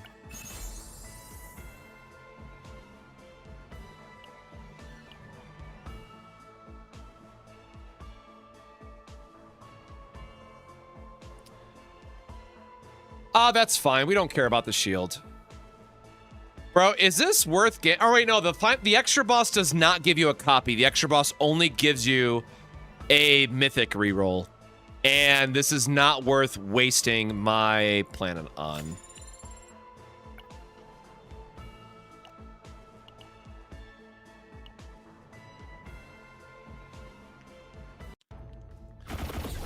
So I know other people have had bad luck with this, so I'm just going to go to the campfire because I'm going to try to get another retain if I can. So, yeah, recover health, whatever. Yeah, sometimes you just get a legendary, right? Because the game's like, hey, man, we don't like you anymore. So, okay. At a minimum, it's always worth going to the campfire and seeing if you have something that pops up in training. So, point check, we're only at 90 because everything hates us. The game continues to hate us, so that's fine. Why can't this have retain on it, right?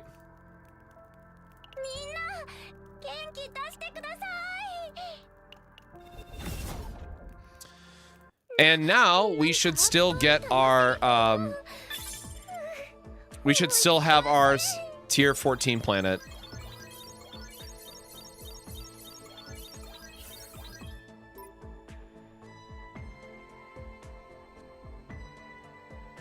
I'm so mad at this, actually.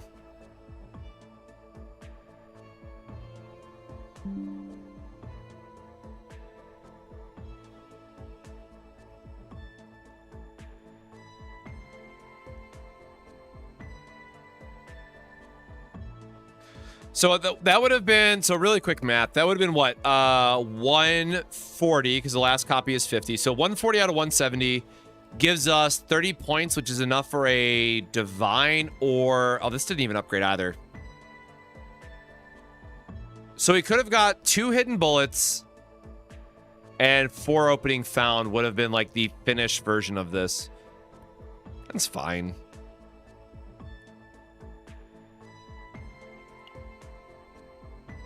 Yeah, like for the sake of a showcase, I think this is fine. Like, obviously there's conversations to be had about making it better. You know, we're gonna have 4 cards that end up getting removed, which is fine because we want to try to loop like the heavy weapon specialist in a lot of other situations. So it's fine. I wish that, like, you know, we could have removed the basic otherwise, but it's fine. It's fine. Test on Judas? Sure. Yeah, I gotta do a Judas kill anyways. Did we actually end up gearing her out, though? Before I forget.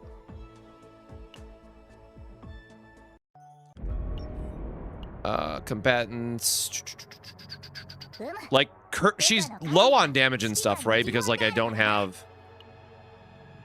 that's fine. And, like, we don't have her potentials, which I'm assuming this is the one that's supposed to be upgraded. What is her other one? She has crit rate, crit damage, I assume. Barrels expose weakness damage. Crit damage is greater than... What? If her critical damage is greater than 230%?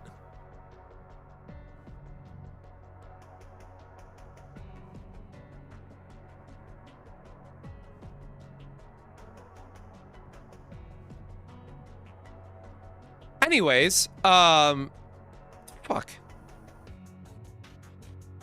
Bro, does she have a built-in extra crit damage somewhere? No, like that's insane to get. What the hell, bro?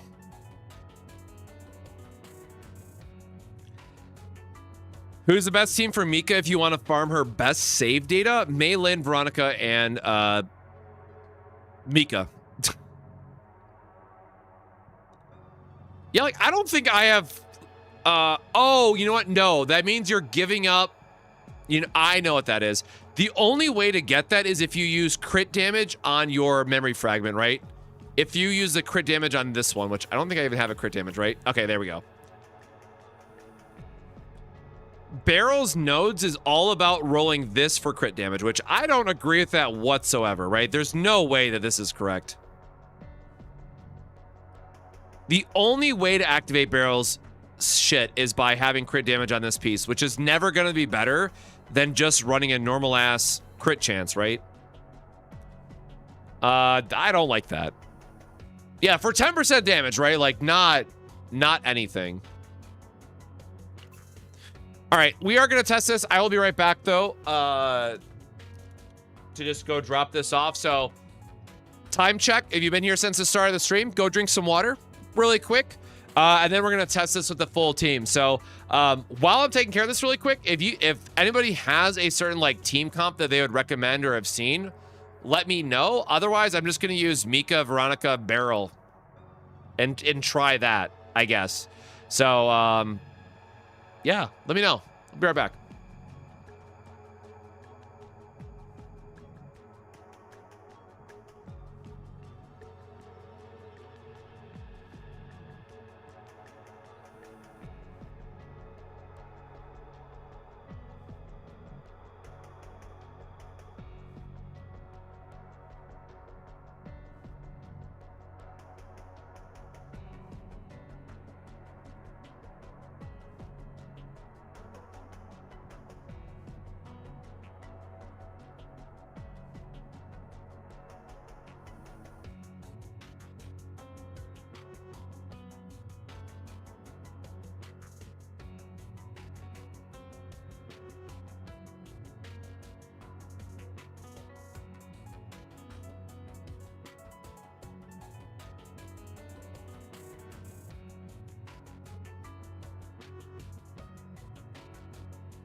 All right, so let's see what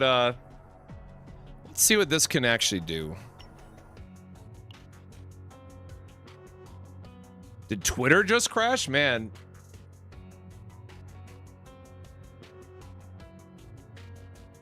Nope, seems fine. All right, so we want to go and test this out.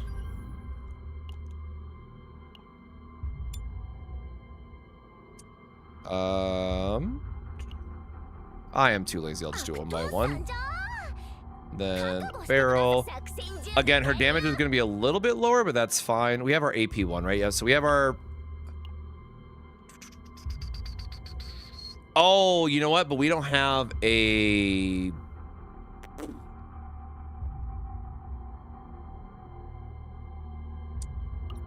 Oh, that's fine. I don't have the card that stops his actions, which is might be a problem with this. So we will we'll just see how it goes. We'll figure it out.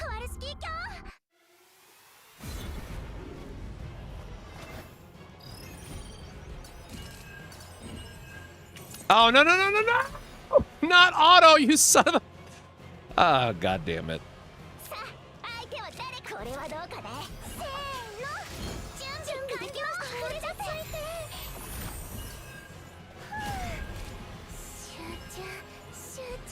Well, damn, that was nothing I wanted to play. Jesus, why do I only have 1,800 health here? 本艦は待機中撃ちます。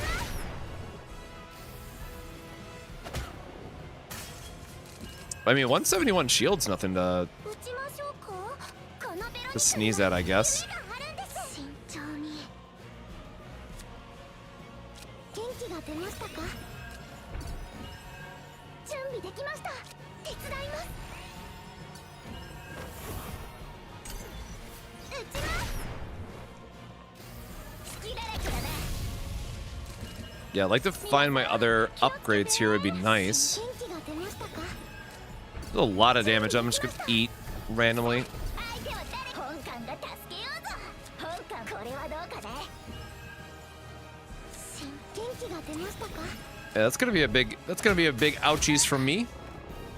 落ち着いて。 This goes up to 4 stacks if I use the bombardment. 撃ちましょうか。頭上に注意してください。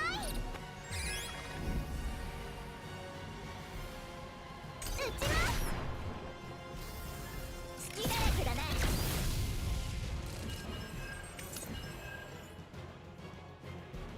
さあ、相手は本艦が助け全力を注ぎ込む。元気が出ましたか。 Right, like this is the problem. I want to actually like burn through my deck, ついて。 but Judas has the countdown mechanic, which you have to be mindful of. And he's gonna go like doing the heavy Punisher attack 撃ちます。 if I take any additional actions because he's already at 5 counters. 隙だらけだね。 That is kind of crazy fun though. So now this turn where it says infinite, you are free to completely combo off. So 出ましたか。 I am gonna gain as absolute much AP as possible here without bricking my hand. 準備できま。元気が出ましたか。慎重に。手伝いま It's す。 like 476 is best I'm getting for a top end. 落ち着わるスピーカー。これでいいですよね。 Oh damn, is that really the most that we're gonna be able to draw? Maybe we'll do a filter here. I probably should have looked at what else is left in my deck before I just do this, but you know, whatever. 準備で元気が出ましたか。 Double source of water is nice. Okay, so we have double. Okay, well, we could have, I guess healing more here wouldn't have mattered. But we have, this is what I was looking for, to make sure we get our extra counter, but now we are out of stuff to play. あれ防げた。 So, a little extra damage because we can. What's left in our deck? Heals and double repose. So we want to draw into these on the next turn. And, さあ、相手は誰？本艦は待機中だ。 yeah, that's it, I guess. So we have 4 cards. Yeah, this could definitely be a bit better in that regard. 撃ちます。隙だらけだね。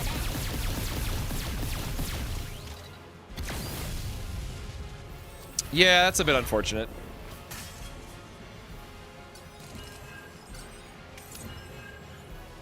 Because now, again, we're stuck in that same cycle where we don't have a lot of turns to do what we want to be doing, so we just have to try to draw into our key pieces.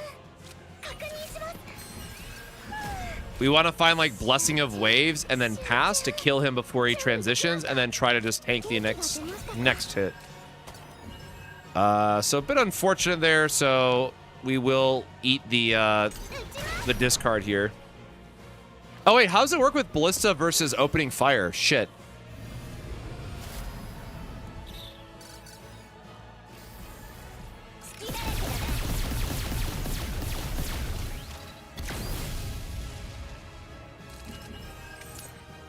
Well, that's neat, I guess. さあ、今だ。 Oh, Guilty Pleasure. We really need to cycle out of our deck at this point too. 集中に。手伝います。 We're gonna do Blessing because it's gonna give us the morale, which is still some type of damage boost, but yeah, only having 1 extra card to generate them here does feel a little bit bad. Every time we use skill cards, right, we're boosting the ballista damage, so I think it's just, again, rinse and repeat of this cycle that we have.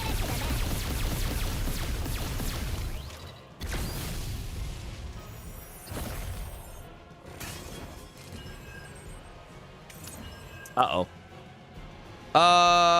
why did that just cap our... 待機中だ全力を注ぎ込む慎重に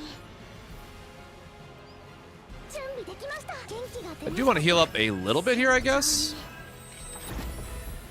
準備できました役に立ちました Even though it's going to increase his counter, but try to be very strategic about where I'm taking my heals. Oh, it got rid of our Ballista, I just realized. Well, that's booty. All right, I mean, I guess kind of hard to complain. Obviously, we don't want to give him more shields. We're just going to try to attack with what our hand has. 準備でき元気が出ましたか I think that says we're alive by, like, a sliver? これでいいですよね慎重に力になってみせます All right, I don't know where my Ballistas went anymore, but 好きだらけだな I guess Barrel's just going to be like, yeah, dog, I got you. And, like, obviously our crit rate sucks, so that's not helping our story here at all. So this is, like, with no gear sort of thing, but, さあ相手は誰かね全力を注ぎ込む oh, and sure, we could create one more there as well. さあ I don't think we have any other generation stuff, right? No, so this is literally the last bit of damage that we'd have access to. 本艦 And then this does a 742% because it's been in our hand for a while. 中だ Holy shit. Wait, is this scaling? I just realized? Holy shit, this is not a one-time thing? 本艦は待機中ださあ相手は誰かね本艦は待機中だ Well, damn, that's just kind of gnarly, but obviously, like, that's not the fun way to kill him, so I'm just gonna do the pew pew. 好きだらけだな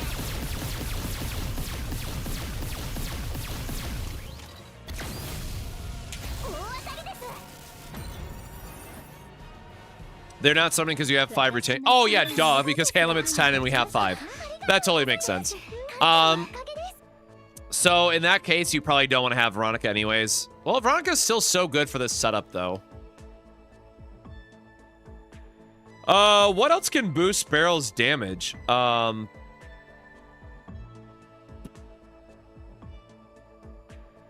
don't know. I'll have to think about that, because I wanted to, like, build the deck first. I haven't actually thought about it more than that, but...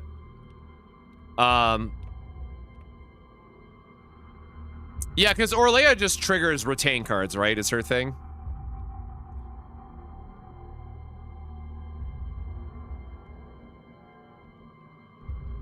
No, I did not know that was a perma stack, so that was fun to learn in real time. Like I said, tonight's the first time I've been using Barrel because I just have not had the resources to really, or time to go back and do it. So I want to start working on her and building out her kit and whatnot.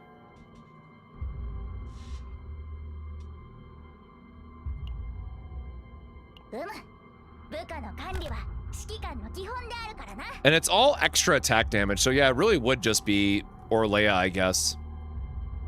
I was trying to think of like Ray, because Ray is my default, where is she? Right, so Ray is kind of my default here, but she relies on cards having like costs associated with them, so this doesn't actually work for your whatchamacallit, your extra attack because it doesn't count, right? However, she does have the morale attacks, which are also giving you a little bit of a heal, so that's something, but that's not really exciting or interesting otherwise in that case, so that kind of leaves you wondering, like, why would you bother? You know, sort of thing.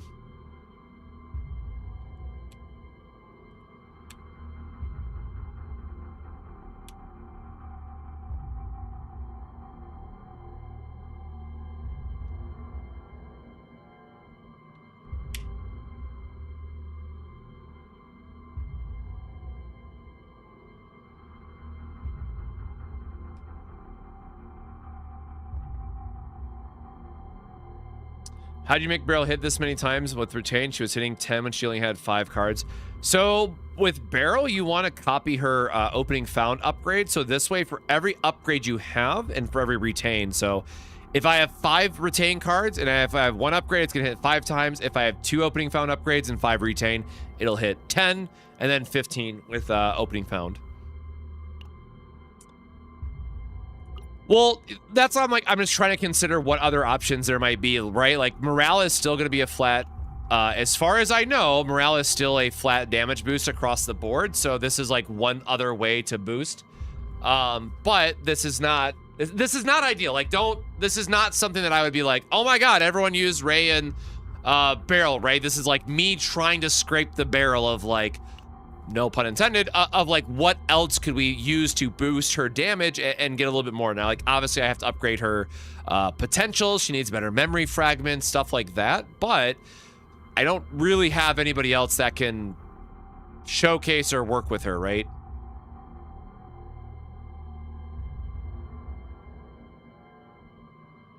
Because she only, actually, hold on. She only counts her own retain cards, right? I guess that's a relevant point to check.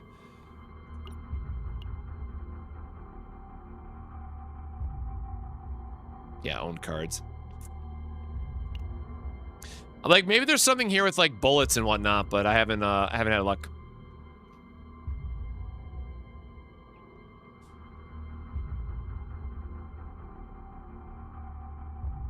I haven't made a good Wanderer of the Void Mika deck yet, so that's on me.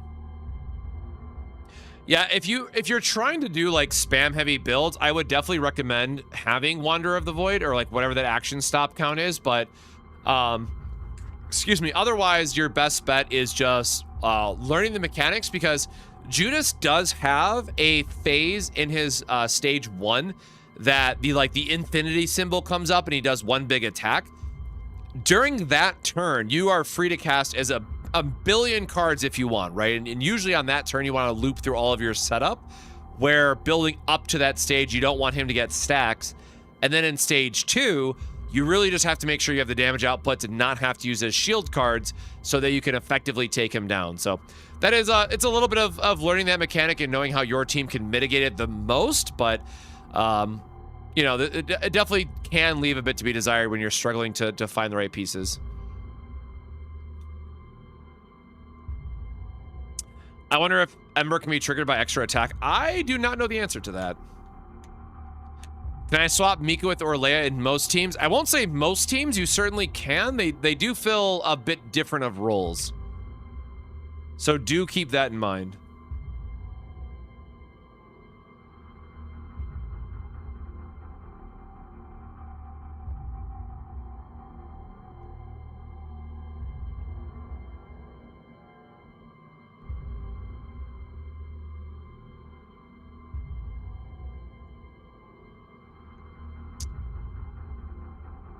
Oh, this is not going well. All right, I am going to...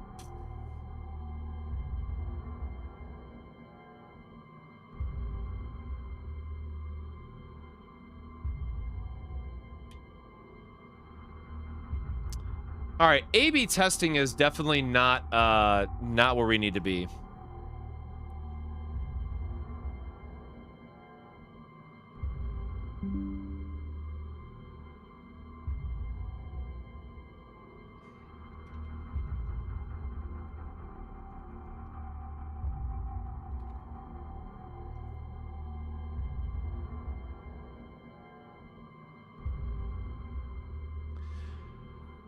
Veronica is the best pick from the 5-star selector. Absolutely. Not only is she great for helping farm in Chaos because she has so many unique cards, it makes it very easy to copy the right cards. Her draw engine and free damage is just so insanely strong. So my recommendation for the selector is always going to be Veronica. Pull this up. But for me, I will probably end up picking Orlea as soon as we get another retain focused character. But now again, keep in mind, like, really don't care for Rin because I have Shizuru. But otherwise, I definitely very strongly recommend Veronica for all those reasons I just mentioned. She is just the absolute best overall. Mei Lin is going to be an interesting pick because obviously the devs are now always going to have to nerf her in content, but she's still the best, like, weekly boss, you know, killer and all that stuff. So, like, how much can you really nerf her? And then anything beyond those two, it's really just whatever you want, to be honest. Like, none of these are otherwise very exciting. They are good, and, you know, I would say if anyone, don't pick Kayron, because that one I can speak to, and unless you're going to hyper invest in Kayron, it's going to feel really bad. Or if you have him at like E4 or whatever his relevant one is. But again, I think the hard pick is going to be between these two for the vast majority of people, and the rest are kind of just not great. You know, pick your favorite husband or waifu at that point is really the only real advice that I could give. Magna's cool. I like her for the vulnerability stacking loop that she can do. Orlea is also another very good vulnerable applicator, but both of their kits are kind of a little less than ideal for applying vulnerable, all things considered, because like they take too long to ramp up. So I don't think either of these fill that role really well. I will say in general, like the next big support character that I'm looking for is someone who can stack up vulnerable faster than Magna, because Magna, the way it works is you want to have like a 3-card combination. Let me go to my Magna save.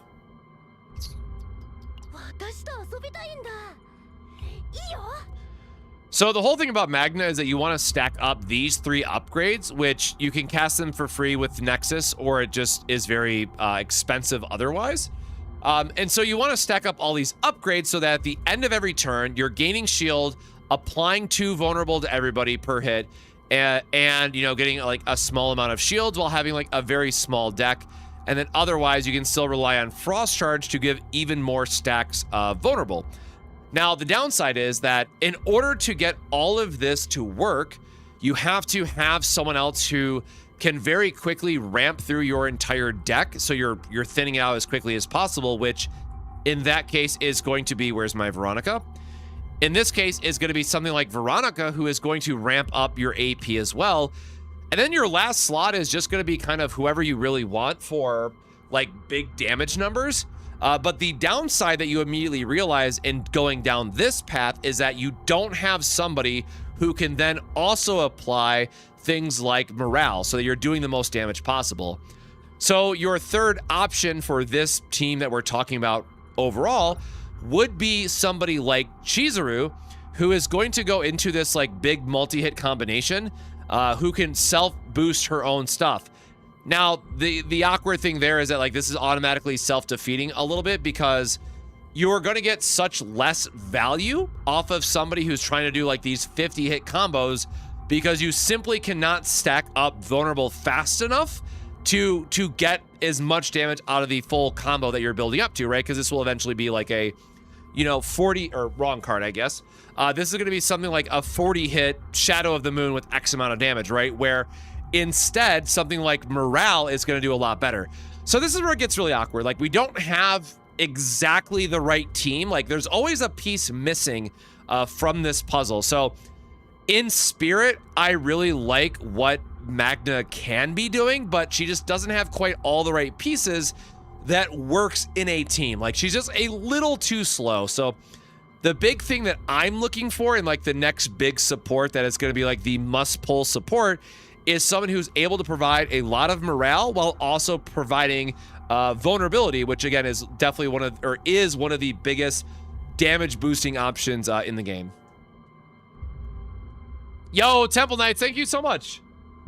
We are, yeah, we're finally back from the TCG event, getting back into the grind of things and seeing where it goes.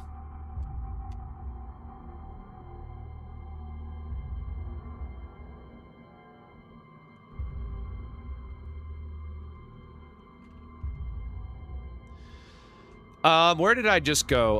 But since you're just joining Temple Knights, we actually were able to finish, it took 3 hours, but where the hell did she go? There she is. We were actually able to finish a opening found build on stream tonight and just did a run of it on stream. Also, that reminds me, I want to tweet this out before I forget. So, whoop, we'll just take a little quickie screenshot.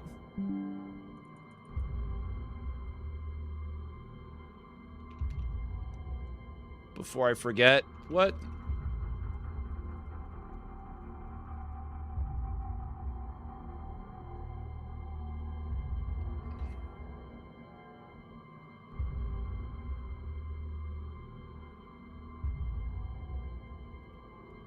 Cool to see this.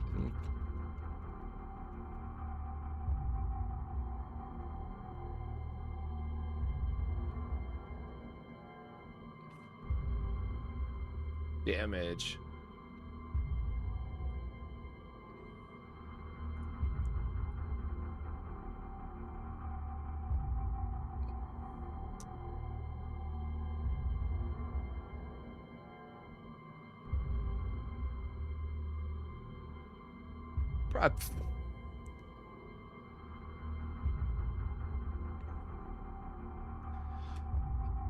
Let's see if I missed anything else. Sorry, I'll do that. Unless I was watching this every single season character because I'm so lost trying to figure out what to do for the pick the selector 300 polls, and the only 3 characters I don't own are Magna or Leia and Veronica.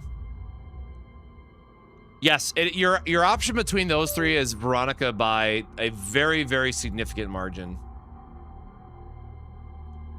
Like, again, for those that don't know, and the reason why she's so good at what she wants to be doing, let me go back and... What is that? Gosh darn it, some of my PC's randomly beeping again. Where is my tab? Okay. So, Veronica. The reason why she's so good, otherwise, is because if we look at the cards that she has available, she starts off with a unique card in firing preparation.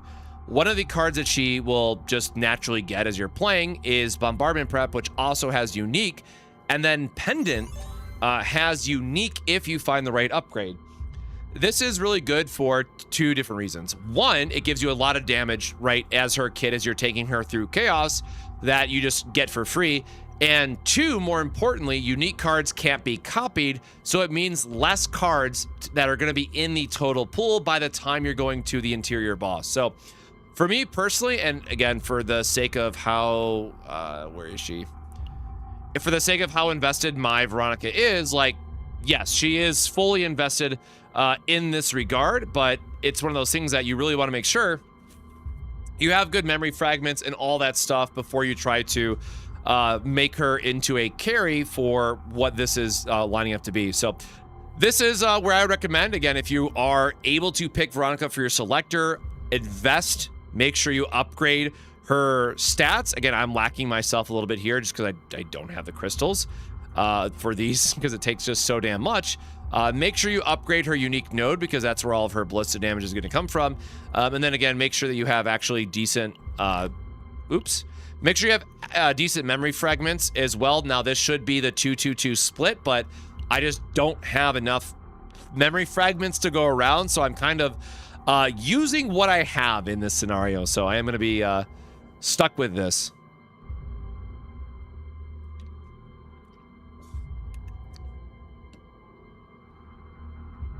Yeah, not a problem. I have a couple of videos on the channel talking about like why uniques are so good for copying, or like my thought process and how I go through different zones and all that stuff in terms of like targeting gear and whatnot. But yeah, Veronica, I think like she's just good in general, but I think now we also factor in that like chaos is going to be the mode that people spend the most of their time in.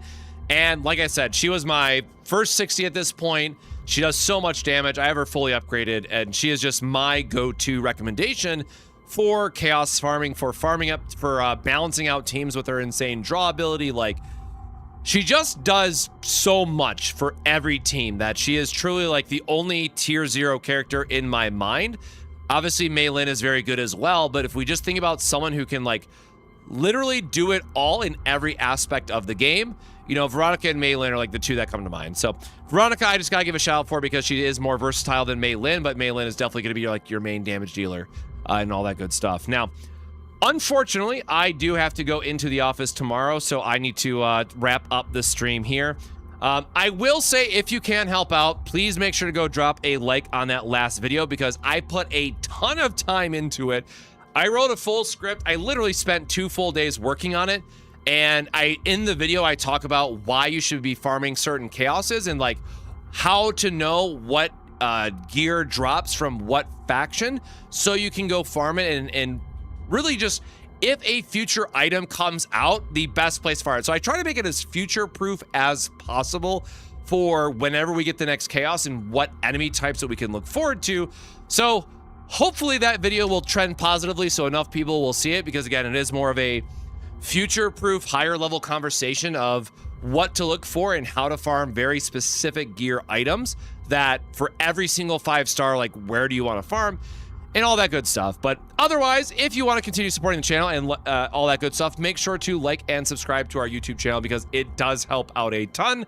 Make sure to drink some water before you wrap up your day. Stay hydrated out there. And then, again, last thing otherwise is that I will not be streaming tomorrow night because I have to go into the office and I have to take care of some TCG stuff after work.